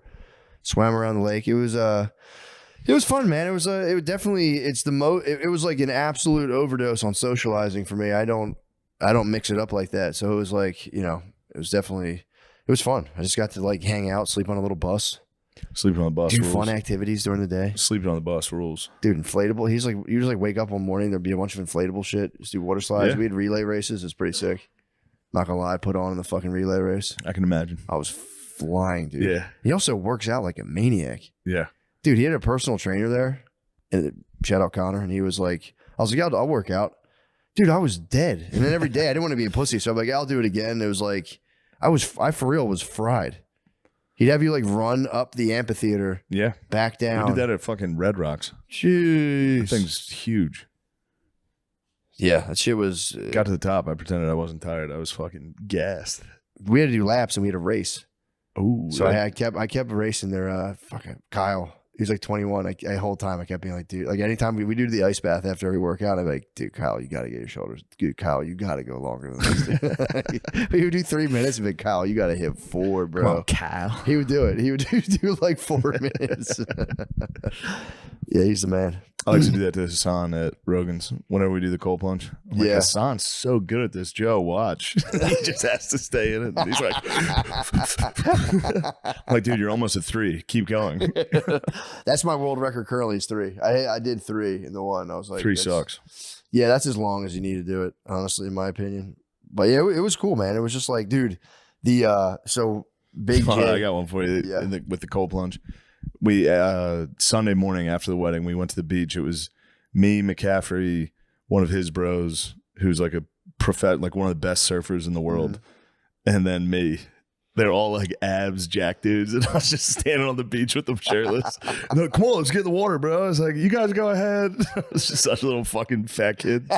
No, you guys go ahead. I'll be right there. I promise. I was in all black, dude. I was goffed out. You were goffed out on the Yeah, that's beach? all the clothes I had. Wait, you had a black shirt, black pants? shirts, black shirt, black pants, and then I changed into shorts, which were black. And I was like, I'm fully gothed right now at the beach. Gothed on the beach. Gothed on the beach, dude. McCaffrey shirtless, me shirtless, gothed out. That's so Yeah, it funny. sucked, dude. The water was cold. They're like, get in, pussy. I was like, well, I'll get in. It's a little chilly, but I'll get in. The it's water was so- fucking freezing. Yeah, it's got to be. And the best surfer in the world was out there. It was pretty embarrassing. What I was mean, he- it wasn't embarrassing. It was just the coolest guy on earth. And then me Yeah. sitting there like, guys, it's a little cold. I'm going to head in. Pretty chilly out here. Yeah, surfers are cool as fuck. He was awesome. Yeah, It was fuck. preted cool to watch. That's sick you gothed out, though. I did goth at the beach. Bees gothed on the beach that one time. I was full bees, dude. Bees. I was beesing on the beach, dude. Bees. I made fun of him for not getting in the water again recently, and he didn't get in. Where the fuck were we? Really? Jay gothed out when we went to the. J.O. gothed out. We went to went to the Ozarks. He gothed out. He just wouldn't go in the water. It's so funny. You can't, dude. You What's can't on- goth out on a boat or the beach. You cannot goth out. I don't know why it makes me so. It's so funny when someone's not getting in the water because everyone will be like, "Get in the water." You'd be like, "Nah, man, come, dude, Yeah, get in the just water. get in. Just get, dude. You gotta get in here." Gothing out sucks. Bees refuse. Maybe it was Virginia. I still don't think he can swim. I said it to him again. He's like, "Fuck you talking about? We got in the ocean together." And I was like, "When?" He was like, "Fucking Hilton Head." I was like, "I don't think we got in the water." Really? He's like, "We swam in the pool there." I was like, "Maybe." Yeah, that might be a goth mind trick. It did. He did. We swam in Hilton Head. We swam in the ocean. Yeah, Bees gothed out. Bees is coming here? No, when's he coming? I don't know. I think next week or the week after that. Bees is coming to Austin? I think he's visiting, yeah. Oh, Nice. sick. That'd be awesome. Well, I won't be here. He can live in my house. Big bees here. Maybe see if he swims. I will. I need a lifeguard out there. I need Lemi's lifeguard. True. We need a total verification. Yeah. He might just disappear into the mist, dude. He might hit in there and just. Is there another person on here right now? Damn. I know. The fuck? Speaking of, No, I know. I'm just saying, dude. I forgot. I of- don't even think I've seen this person. Speaking I know, of I know. love She's- nests. She's a lurker. She just likes to lurk. No one's even seen it. I don't think she's real, dude. He's like, yeah, my girlfriend's here. She just hasn't left the room in 3 days. She's here. There's no way there's a woman in there. She might be gothing out there. She's definitely gothing out. Is she gothing? No. She's making crafts right now. Yeah. Ooh, you have a child bride. it's fun to see women that are like, I love coloring books. Yeah. Yeah. They love coloring books. They do. I mean, I guess I like video games. So, Yeah. Coloring books, they're kind of fun. Although, I don't know. Yeah, I couldn't really sit down. I do them with kids, and they're kind of fun. yeah. Then the kids will start scribbling outside the lines, and you're like, what the fuck? Well, you fucked the whole thing up. You fucked the whole fucking thing I was up. actually making something cool. I was working hard. I was doing good. This is the best I've done coloring. Everything was blended nice, and you went out of line, and that's Well, now fine. you can. Like, if you try to color now as an adult, you can you can color inside. I used to not be able to color inside. Yeah, it's I so would hard. try and I'd be like, fuck. Yeah. Fuck. I'd be right on the edge, like, oh shit. This is it. This is my masterpiece. Fuck. This is my fucking art. This is art class. I'm gonna get a fucking S. If I bring back one more S, they're gonna kick. I'm running away. That was such a weird metric in grade school, and it'd be like S, G. So my dad would be like, you got an I in behavior? What are you doing up there? You like, fucking I don't know. The punk. teacher's fucking mean. He's like, you're messing around up there. You got an I. If I got an S, they'd be like, right on. Yeah. If I got or he'd be like, S isn't bad, but you're probably goofing around a little bit to get an S. I need you to get a G. You get it good. My sons get G's. It was It's not a V- fucking S family. Getting a VG was so fun. Like, dude, I got a VG in religion. I got a very good. My grade in religion was very good. I was nice at religion class. Yeah, I enjoyed religion I'm not class. gonna fucking lie. It was the best. Yeah. All you had to do was go with God on every answer. Yeah. Like, yes, pray. Like, bingo. Capital punishment. We're against it. They We're never talked. Did they pro-life. talk capital punishment in your In grade high school, yeah. We talked about it in grade school. We never talked about it in grade school or High school, we got the pro-life. Did you? Yeah, we Did you ever got go to the march? No, I went with my mommy one time. I know that. Me and my cousin went. It was pretty fun. Yeah. It was a blast. We You had to get out of school and you walk get to around. throw eggs at whores. Mm-mm. We never got to do that. But we got to just walk around DC and be like, fuck yeah. It was awesome. You could have got hit with a Native American drummer, dude. That could have been you. Yeah, I Could could have been Covington Catholic. True. I could have been a gazillionaire. You could have been rich as fuck. Or maybe I could have defended a convenience store. That's like the right wing version of Haktua. It is. Just get in Native American bangs a American's drum and face. everyone's like, he's a fucking patriot. Fuck you.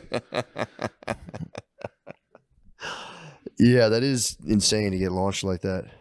Especially if you're just down there like goofing off at one of those things. Dude, imagine if you were shit-faced. Like if she was like hammered when she did that interview and then woke up the next day. Yeah. It was like, oh. Check it out. Oh my God, I'm famous. Well, the weirdos, like the weirdos who spin it into being like, we'd like to have a sit down opportunity with you. We think we could really expand on this moment. Yeah. Oh, yeah. You were just telling me UTA signed her? Those Really? fucking dogs, they dropped me and signed the fucking spit on dick girl. They ain't right. What a bunch of punks. Ain't fucking right. What are they going to do? Like acting and stuff or just like maybe podcasts? They could probably snatch you up and tell everyone They like, could yo, probably get her touring. 20 G's podcast. She can do a little stand-up comedy club run. Yeah, Get true. a year worth of touring out of that. You could. Yeah, because you sell all the tickets during the heat of the craze. Yeah. Hawk Tua girl's coming. Let's go watch her give a fucking speech. She's got to stand for something now, man. She needs to get a cause. She better support Joe Biden. She's got to fight Gretchen Will. What's that? Yeah, fight. She's going to have to fight somebody. Gretchen fight- Wilson. Who's the climate girl? Greta Thunberg. Greta Thunberg. Gretchen Wilson. Gretchen Wilson. Who's What Gretchen the Wilson? fuck is Gretchen Wilson? Is that like Dennis the Menace's sister? I don't know.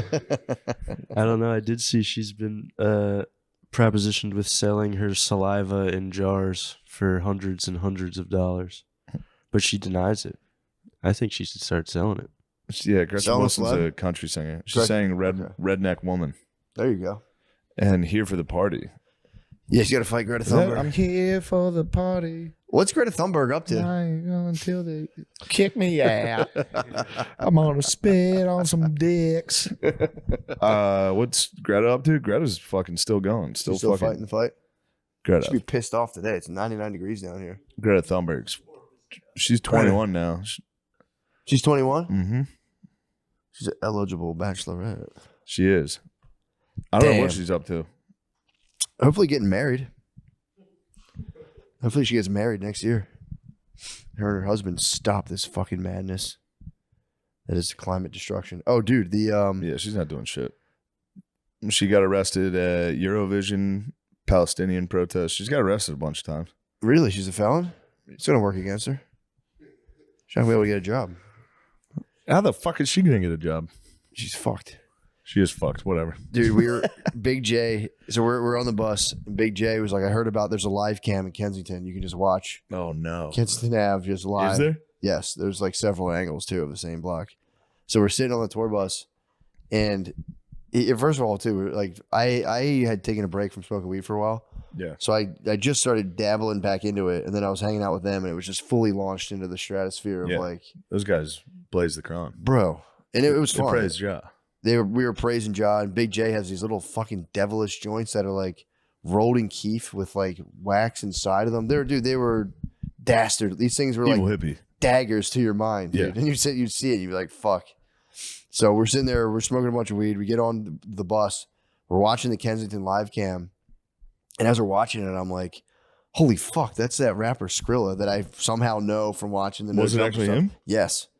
So I'm like, he's there, he's sitting there, and we're just like watching it. Like he would like go in and out of this nightclub. We're just like laughing, like I can't believe. Also, too, being quite the gentleman. Was He he? had a lady with him. She was a little chilly. Gave her the leather jacket. That's thoughtful. But the jacket. I think there were some. It looked like there were some other women kind of approaching him. It looked like his date was getting a little kind of like. He'd go over to her, like you'd see him just kind of, Yeah, he's trying to ease things over. He's Baby. like, I'm Skrilla, baby. babe, it's just how it is. So then we're like, damn, dude. I was like, this is nuts. And I'm like, he kept going to this nightclub. I'm like, I want to see what's in the nightclub. He goes live on his Instagram. Click it. Now we're inside the nightclub. We have surveillance outside. It was fucking. It was That's like crazy. crazy. Yeah. It felt bizarre. Skrilla was live in the club. Live in the club, but he had bad service, so it was hard to kind of see. And also, it wasn't doing much of anything. It's just him. Black dudes will go live and just, Yeah. just stare I've at noticed you. that. It's crazy. I've seen it a lot.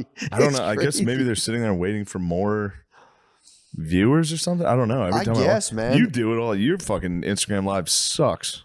No, I but watched you dude, play I've, darts the other day. I was seen, furious. I've seen T.I. do I'm it on sorry. his. He'll go to a thing where there's a bunch of other like famous guys, and he'll just go and you just show who else is there in the live. You don't even have to talk. You just go. You should start doing that. Dude, I You keep should have talking done about it at Bert's going at live. Fully Loaded. Yeah. I will say Bobby Lee went live, and Big it was J. maybe the funniest thing I've ever seen. What was he doing? Because they were like, we got these like just ridiculous gift baskets. Like it was like so much shit for free. It was one of the things that I'm like, oh, this is really nice. There's just so much stuff. It's completely over the top. It's very nice. What was one of the things that you thought was so nice? Smoker. Nice. I got a fucking giant smoker now. It's like a bar. I thought it was gonna be just pellet. It's like you can grill on it too. It's really nice. And so he's like, and they're like filming us getting these baskets, and like they're like doing a thing where they're filming, and then Bobby Lee was live at the same time. I don't know why it made me laugh so hard because it was like him filming while they're filming and being like, "I'm sorry, do you want me to turn this off?" Yeah. Dude, he was killing me. He's the whole really time. funny. He's very funny. But yeah, he was live, and like while they were filming, like, "Hey, we like really appreciate. We're gonna show you how much we appreciate you," and he'd just be sitting there like, "Thank you." It made me laugh, but yeah. So, dude, Bert comes on to the bus, and he's like, "What are you guys doing?" We're like, "Dude, we're watching Kensington." And he's like, "I was like, they're like explaining like there's a rapper up there," and Bert goes on Instagram and he's like, "What's the guy's name?" Starts sending him messages, being like, "Yo, Skrilla. Yo, dude, do me a favor and wave to the camera." We're like, dude, stop. Yeah. Stop messaging this guy. He's like Don't message that guy. it's not like a, He's not like a fun guy. yeah, he's not like a rapper. Like he's probably thinking like, oh, a rapper, like, Yeah. I've met Lil Wayne before, and it's like, dude, no, this guy's like, he's like, talks about selling heroin pretty regularly. And also he was in the streets, dude. We're watching, he's live in the fucking streets. It's dangerous to put yourself. I reached Give out away to your him. location like that? I told Skrill, I said, brother, just so you know, reached out to him? check out this channel. I basically had to drop on you. Yeah. You should probably not do that. Did he see it? He said he responded. Yeah, he goes, bro, this is crazy. He hit me with a fire emoji. That's sick. This is crazy. It's like, bro, I was watching you all You night. gotta head down there. I might have to get down Philly there. this week, tomorrow. I know. Maybe Why I'll don't you go just there. head down to Kensington at night? I know exactly where that camera is. Yeah. I could go on that camera. Why don't you go down there and talk to Skrilla? Maybe. I did, dude. It was a Skrilla, that was crazy. me that DM'd you. Yeah, dude, I was hitting him up. What up? The text is funny. It's just fire. He goes, "Yo, that's tough." Let me see if we've made any more headway. No, that's it. We're not going to become friends, unfortunately. But yeah, Bert was sending these messages, and he woke up next morning and deleted all of them. Soda was hiding. Soda was scared. He was hiding his face. Yo, Skrilla, come on, say hi to the camera. We're watching you, right? Dude, it was Jesus. Dan was joking because there was all three of us inside of a van surveilling. like Philly cops being like, put the camera. We would go, Jay, hit camera 2, and he would jump across the street. And the jump across the street was just like dudes nodding out on the steps. How many dudes? Probably like 10. It was just like it was like one little small square. I can pull it up right now. The camera is fucking sick. I'd like to see what the boys are up to. Yeah, the camera's kind of nice. I bet they're sleepy. Yeah, they were. Well, it's funny too, because people walk up to the steps at full speed and then just stop, and the guy will just be like, just out of nowhere. God damn it! What the hell is They this? are Sims. Yeah, they are. They're fully lemminged out. Left unattended. Let me see if I can find the. Man, where the hell is this guy at? Here we go. Cam. This is cam 5. There's like 4 different angles. Come on now, give me this camera. Yeah, there you go. This is the one we were watching. Oh, what the hell? The feed's fucked up. Dude, it's live. Look, Oh, wow. there's just people. It's right outside, and it's outside of like a nightclub or some sort They're of bar. walking around, though. There's some guys walking around. Yeah, and if you look across the street, that's the people. That's like the dudes who are all Clearly, whacked out on the steps. yeah. It's Oh, pretty there's wa- sleepy boys across the street. And you can see them again. dude, so I can go to another camera. The sleepy bros across. So look, I have their camera 5, I believe. That's camera 3 across the street. So now, that's down the street from the dudes across the street. I don't know, dude. I don't know who's in charge of this thing, but there's 5 live stream cameras in Kensington. 200 people are watching right now. Yeah, that probably pops off. Let me take you to the steps right now. That's like to the other end of the block. And if I go, I think that's camera 3. I think if I go to camera 2, We should fix this street. that's bad, dude. If I go to, Kensington, Philadelphia. yeah, it's really shitty. If I go to camera 2, oh, there's the steps. So they're panning to the steps now. So if I go here, all right, we're at camera 3. Let me go down to camera 2 here, get a glimpse of the steps. Oh, what the fuck? I must be off. My camera skills Those are are the nice. Rocky Steps. But yeah, you just watch people like, just like a guy would just walk there and just like pull his pants down and just nod out. Wasn't even doing anything. It was like his pants. It was, dude, it's crazy. If you put it on, there's like, it's like a little background while you're chilling. It's actually kind of nice. Feels wrong. You feel wrong when you're watching it, but Yeah. it's sad. The voyeuristic element to it is very, especially when it started popping outside the club when we were watching that. It was very funny. Just ladies would come out. What the and fuck club is on that street? I don't know. That sucks. I sell food too. The club does? Yeah, I saw people walking out with plates. That sounds like the worst club on earth. Yeah, right, dude. You go live in there, it's fucking. Clubbing on fucking Kensington. Well, it's probably pretty lucrative if you're like happen to be selling heroin and stuff. Certainly, I'm just saying. Yeah, I know. Yeah, Going and drinking there would well, dude, fucking you would blow. see. So we would be watching the one camera, and you'd see like 2 young people dappered up coming off the train stop, Yeah. and they'd have to walk past just like dudes dying on the steps, and then you like take your date through that, and then you go across the street. I guess it's nice to just, drug dealers and junkies just chilling, Yeah, having fun together. It's like a holiday office party. yeah. You go, hey, we're giving you guys bonuses tonight. You know, Or give you guys a bag of heroin that's going to kill one of you. You'll get pretty one of excited. you is gonna die. Like, yes. But yeah, that was a lot of fun. Watching Bert try to talk to Skrilla. It was, hey, Skrilla, pal. Oh, turn around to the camera. We're like, dude, he doesn't know there's a camera on him. Turn around, wave to the camera. Come on, dude. It'd be really nice. We all love Did you. you see that? I don't know. How did he do that? He was putting it on his story. And then he like eventually he like at one point he like freaked out and He would deleted tag Skrilla on his Instagram story. like 1 million. Jesus followers. Christ. He Dude. deleted them all. He's like, yeah, I got in my bed and I fucking deleted all those. I don't know what the fuck I was thinking. Damn. Are you guys watching the feed? It's pretty fun. Oh, there's an Ambulance. ambulance? I've been training my kids to say ambulam. I'm like, so I just call them ambulam. So my like, there's ambulam. Nice. That'll fuck them up. You're gonna ruin a job interview in 30 years. Yeah, he goes, what was the most challenging time? Well, my father got picked up in an ambulam. What was that? An ambulam. An ambulam. Yeah, there's another. There's like words they say wrong that I can't stop saying wrong. Oh, they call it bathing soups. I'm like, come on, let's get your bathing soups on. Brittany's like, will you say it right? They're never going to say it right. I'm like, Bathing soups is good. Bathing soup is so funny. Get on your bathing soup. Yeah, they were pumped. They were pumped to see me. I was yesterday. stuck on volleyball for a while instead of volleyball. Volleyball. Volleyball. You're on that Volleyball. motherfucking blood shit. I still say bathing suit. Baiting. I call it a bathing suit. Brittany makes fun of it. She's like, they're Bathing suit. called trunks. Bathing suits are for girls. I'm like, will you shut up? That's crazy. Don't attack me. Don't attack my speech. No offense. Let us handle the swimming talk. No offense, honey. I don't tell you how to talk about fucking that type of rice, whatever. I forget what it's called. Xanadu's fucking rice. What is it? Aminal? Aminal's nice. I'm the rice master in Upstairs my was house. stup dares for a Stup while. dares? Stup dares. Stup dares. Stup dares. That's so funny. Stup Yeah. dares. Chloe's on her blood shit, dude. It's Yeah. all bees. Instead of draw, she says ball. So I want a Yeah. ball. She says bees for everything. It's like, Bumping. damn, bro. What's up, slime? Yes. I want a ball. What's up, snipe? I want a ball. Have you Ooh. been? What's going on in the rap world? Is the dust settled around? I don't know. We were laughing about it earlier today. Drake had that one song, that Wagwan Delilah. He did a Hey There Delilah remix of just with a Toronto accent. It's pretty great. And is that like It was perpetuate? clearly a joke, and people were like, Drake fucking sucks. Oh, he was messing around. I think it's very funny to be in the middle of everyone being like, your career's over, to just put out a Wagwan Delilah. That is kind of funny. Pretty sick. He's also a bow tie Brazilian bear. Yeah. The boys are sleepy. Yeah, he's got. I got up at 5 bro. I woke up fucking early.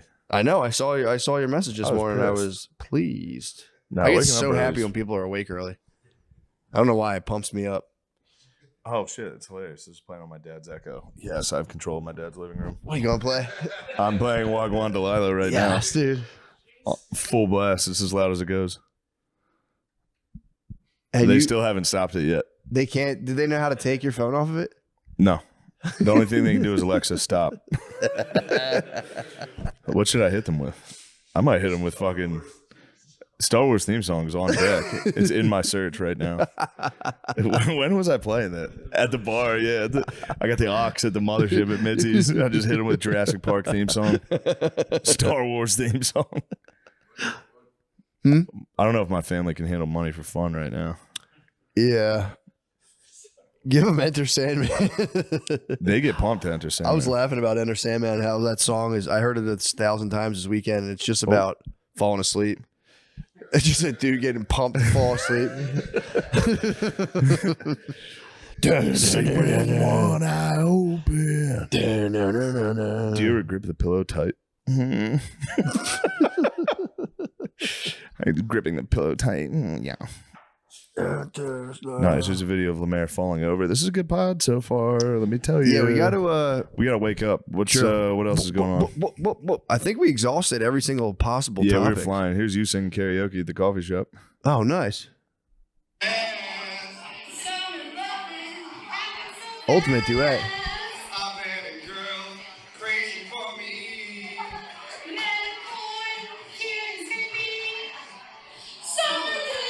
There's a harmony. There's a harmony. That's beautiful stuff. That was fun. Yeah, I can't turn down the Yoki if someone hits me with it. The Yoki goes hard at the coffee shop, dude. How's the shop going? The shop's going well. Hell yeah. Trying to find. I have a nice video of Anthony getting pumped to Metallica.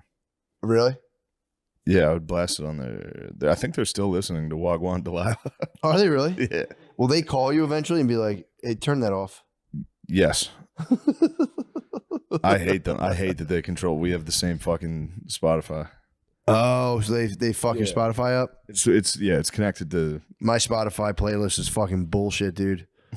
I took both the kids to the vet today. Big Bill?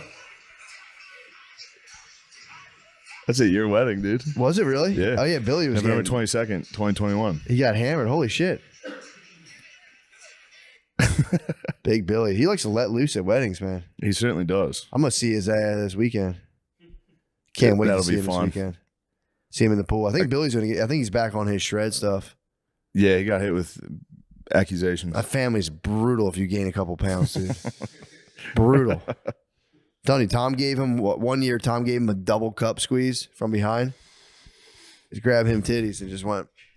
Squint just jiggled them. And I was That like, would be bro, war. that would be war. I would say It's- the meanest thing I can think. it's on. They're beefing. They Yeah. beef nonstop. But I think Billy's on his shred time. He got an Apple Watch, I think. I was with Billy and Spud this past weekend. Oh, yeah. You guys Sunday turned up. we got after it. Billy did not, but me and Spud Dog did. Dude. Put in hard work. I was so confused. I called Spud that Monday morning. I'm like, what you doing, man? He was like, Yeah. I'm laying down in bed. I'm like, oh, I'm sorry, dude. Are you sleeping? He was like, no. It's funny to deny it. I Yeah. called you. I was like, dude, we got to make some changes because that was too much. We just drank for 12 hours. Just an impromptu chill. Yeah.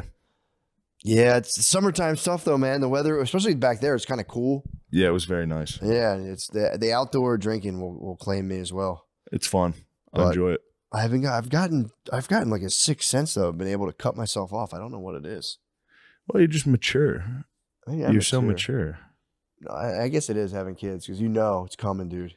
The To wake hangover up- with kids would be Oh fucking my hell. god, bro. My niece must be there. She just texted me, send me that song. Oh, dude, I'm hit playing him. it again. Hit him with It's Raining Tacos. They're getting the remix. Raining Tacos is the slam, dude.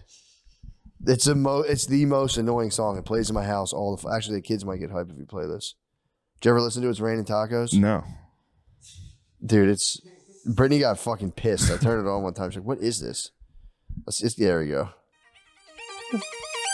It's raining tacos from out of the sky. Tacos. There's been a couple days where it's rained tacos. Me and Lamise have been rained upon sometimes. Big bags of tacos. It's just that it's like sour cream. It's actually a pretty sick song. It's a hit. I put it on the car. I can hit you with dude. Gummy Bear. Did you ever play fucking Gummy Bear? Yes. Gummy Bear. I Is know the Gummy Bear. Let me hear it. slapper, bro. That's James's kid's favorite. Is it really? Or maybe I played it when your kids were there. Yeah, Gummy Bear. Oh, I'm a gummy bear. Yes, I'm a gummy bear. Oh, I'm a yummy, tummy, funny, lucky gummy bear. Song's fucking nice. Yeah, That there's was no a guy denying it. trying to cash in on the Crazy Frog, I think. Or maybe they were going at the same time. Crazy Frog blows up. Gummy Bear's like, Yeah, when someday. is my time going to come? Yeah, it's like finding Sugar Man. He's probably big in South Africa or something. True. How's South Africa doing? Are they still having a little racial upheaval? Does anyone care about Haiti? What Huh? the fuck's going on in Haiti? Haiti's not doing Did well. is barbecue still pushing? General Barbecue? Yeah, I don't think Haiti's doing well at all. No. I think most of the world's doing pretty poorly right now, actually. But the big question mark over China. I always get weirded out when dudes hit me when they're like so sure China's so supreme they're about to take over. I'm always like, bro, no, they're not. Yeah. Man. I'm not trying to hear China can that. suck my dick, dude. America's number one. Not doing shit, man. They had their time. There's no way. I'll stand on that. There's no way they're taking over the American way of life. If they're buying all the real estate, it's like, yeah, let them, dude. Phil, Joke's on them. Phil- It's about to be worthless. Phil just went back to the house, grabbed a drink, and then now he's headed back down to the park for game 2. He's putting in a day down there. Where are you going, Phil? Heading down to the ball field. Which ball field? Fisher Park. So Northfield, closest one. the one right down the street. Right down the street. And why are you going there? Because it's the 10 and under state final. Baseball. Damn, Phil's entered his Biden phase, dude. See his face at the beginning of that? Phil, where are you going? Head down a ball field. He's catching a double header. He's catching a doubleheader today. Is he hitting the brewskis down the ball field? I guarantee he's hitting. I guarantee he's hitting vodka sodas down there. He's trying to drink without Joan catching him, which is crazy because he's been drinking for 50 years. Every time I call the house, I'm like, "Hey, mom, where's dad?" She's like, "Where do you think?" It's at the fucking bar again. I'm like, "What are you still mad about?" Yeah, let him do it. It's over. Yeah. If this was 20 years ago, I could see you being upset. Yeah. It's over now. Yeah, let him He have got it. away with it. The brewskis are coming. Teflon Don, dude. It's raining Never- brewskis, dude. It's been raining brewskis. Put him on a spot like that, too. He's probably just nervous on the cam. Yeah, he was probably uncomfortable. If you put me on a cam like that, I'm going to be Especially like, if you're headed to the under 10 state semifinals. yeah, when you realize what you're saying, you're going, Yeah. You go, yeah, fuck. I guess I am bored as shit. How's the Yeah. ball? The ball's probably, if you call it, the ball's probably good. You asked him about the ball. He's like, it's actually not. It's not. I'll tell you what, those kids, some of those kids can play. I saw one kid. That kid's gonna be a player. I'm telling you. Kid had an arm on him. He's fucking 8 It years is the old. state finals. It says the state finals. Yeah, I'm sure those kids can ball. It's PA. You know what I mean? It's PA, State, bro. baseball, dude. He might be right about this. It's not nothing. People watching a little Little League World Series is nice. Yeah, it's like the states. Watching the states is that's like voting. Yeah, you want to see locally. who's headed to Williamsport. Yeah, Hopefully a PA team. got to put a To wager take on the Japanese. True. Why are they so good? How are they so good at baseball? They love it.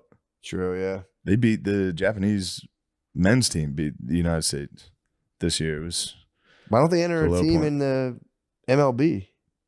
I don't know. Travel would probably Travel would crush be a them. Yeah. fucking nightmare. True. But Think about there's that.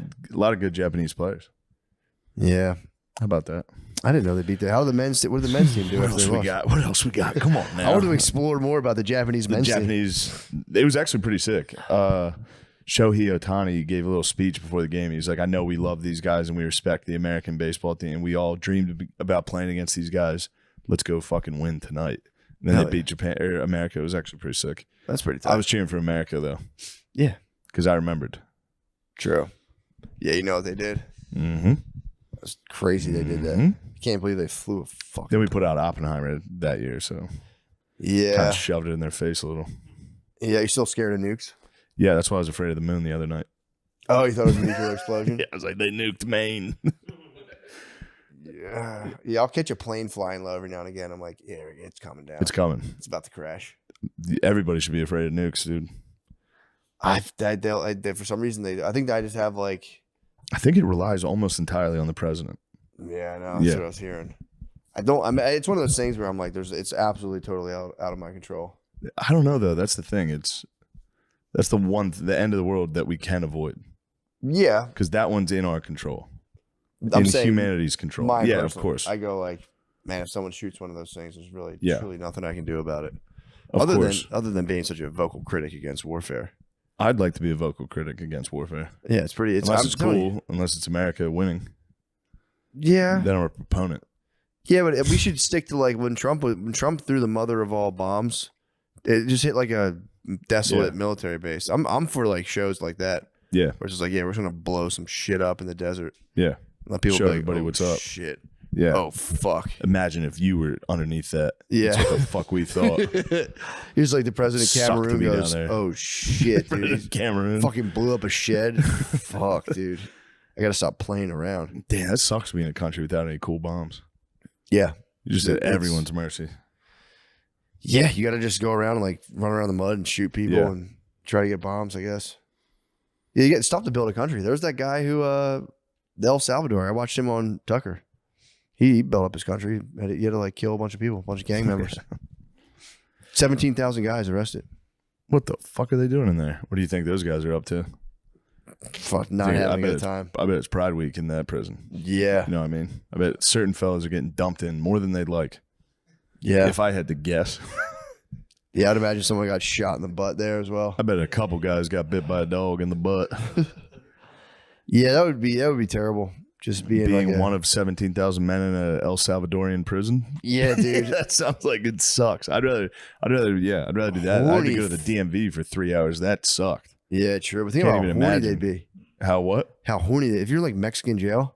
Yeah. I see I've like worked with Mexican dudes. They're just on job sites, just nonstop naked pics. Yeah. So horned up. Those are going to be the horniest dudes. Just a fucking old Pixelated, droid. Just an yeah. old droid with like a see. lady just spreading her butt, and you're like, you see, it's nice.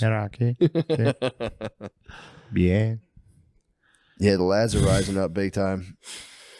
The lads are rising up in this country, and They are. I'm here for it. Me too. You know, I support them. Lemaire, you don't. What do you mean? What the fuck have you guys been up to? Me and Matt are done with topics. Yeah. We were talking about how Mexicans are definitely worse drivers than black people.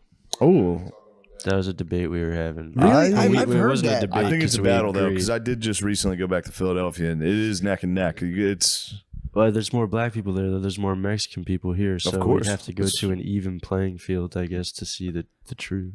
yeah. Where does that exist? Houston.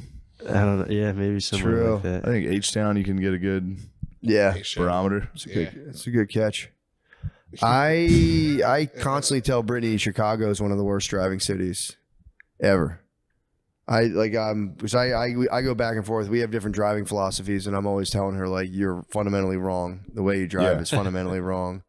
And every time I go to Chicago, I just see like the dumbest fender benders, and I'm like, this is what happens. This is exactly what happens when you drive like that. There's a lot here too. I haven't had it. So many accidents here. And it's Is there all really? 15 Mexicans in a minivan that just crash on the highway. I can't believe you're talking like this. Well, how do you know there's that many in the crash? Because you see them on the side of the road. It's just all the kids, the whole family's like at the side of the road. Their minivan is just shattered on the side of the highway. If you're on 76 or 676, there's always a broken down car with black people. Yeah. It's like the right. Oregon Trail out there. For those guys. Yeah. It's just a family on the road. They go, this is as far as we can go. They got to No ford offense the to the river. Mexicans either. Yeah, The that's Mexicans would agree. The Mexicans would agree. They're pretty self-aware. I find That they're they're the bad most drivers? self-aware. But the machismo, dude. There's no way True. they're gonna cop to being bad drivers. I've never heard a black person cop to it. They usually are like, that's because you white people fucking slow as shit. Yeah. We got somewhere to be. True. No fight, you know? Yeah. We're late as hell. This is Lemaire, I'm pushing Egregious. boundaries. I'm sorry. shut him down, dude. Lemaire. He's painting narratives. That's just a silly joke. All I'm right. sorry, Lemaire. This thing. You asked. This thing has run its course. We Sean. hosted Andrew Callahan's show movie. Oh, Yeah, that's that pretty was awesome. Fun. Yeah, we asked him a bunch of Thank you, questions. Lemaire. Lemaire, that's awesome. It was about one of the guys named Kelly J. Patriot. He's the guy who goes Channel 5 News Worldwide. He's the guy who does that. Yeah, Nice. It was awesome. What was the documentary about? Yeah, not to like ruin it. Don't spoil it. Yeah.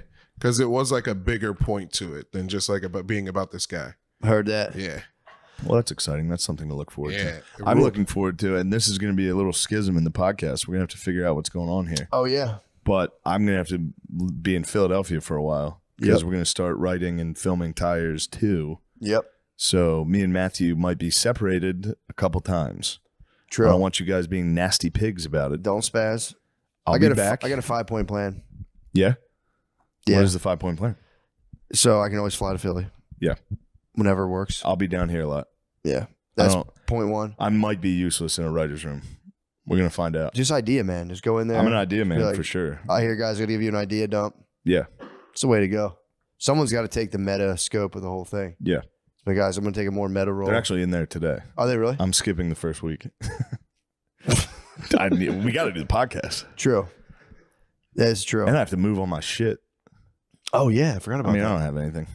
I have like Still, 3 pairs of clothes. just Diddy. I mean, no Diddy, but Diddy out. Diddy's big thing was traveling without luggage. I am going to, I'm just going to pack like a suitcase full of clothes and leave.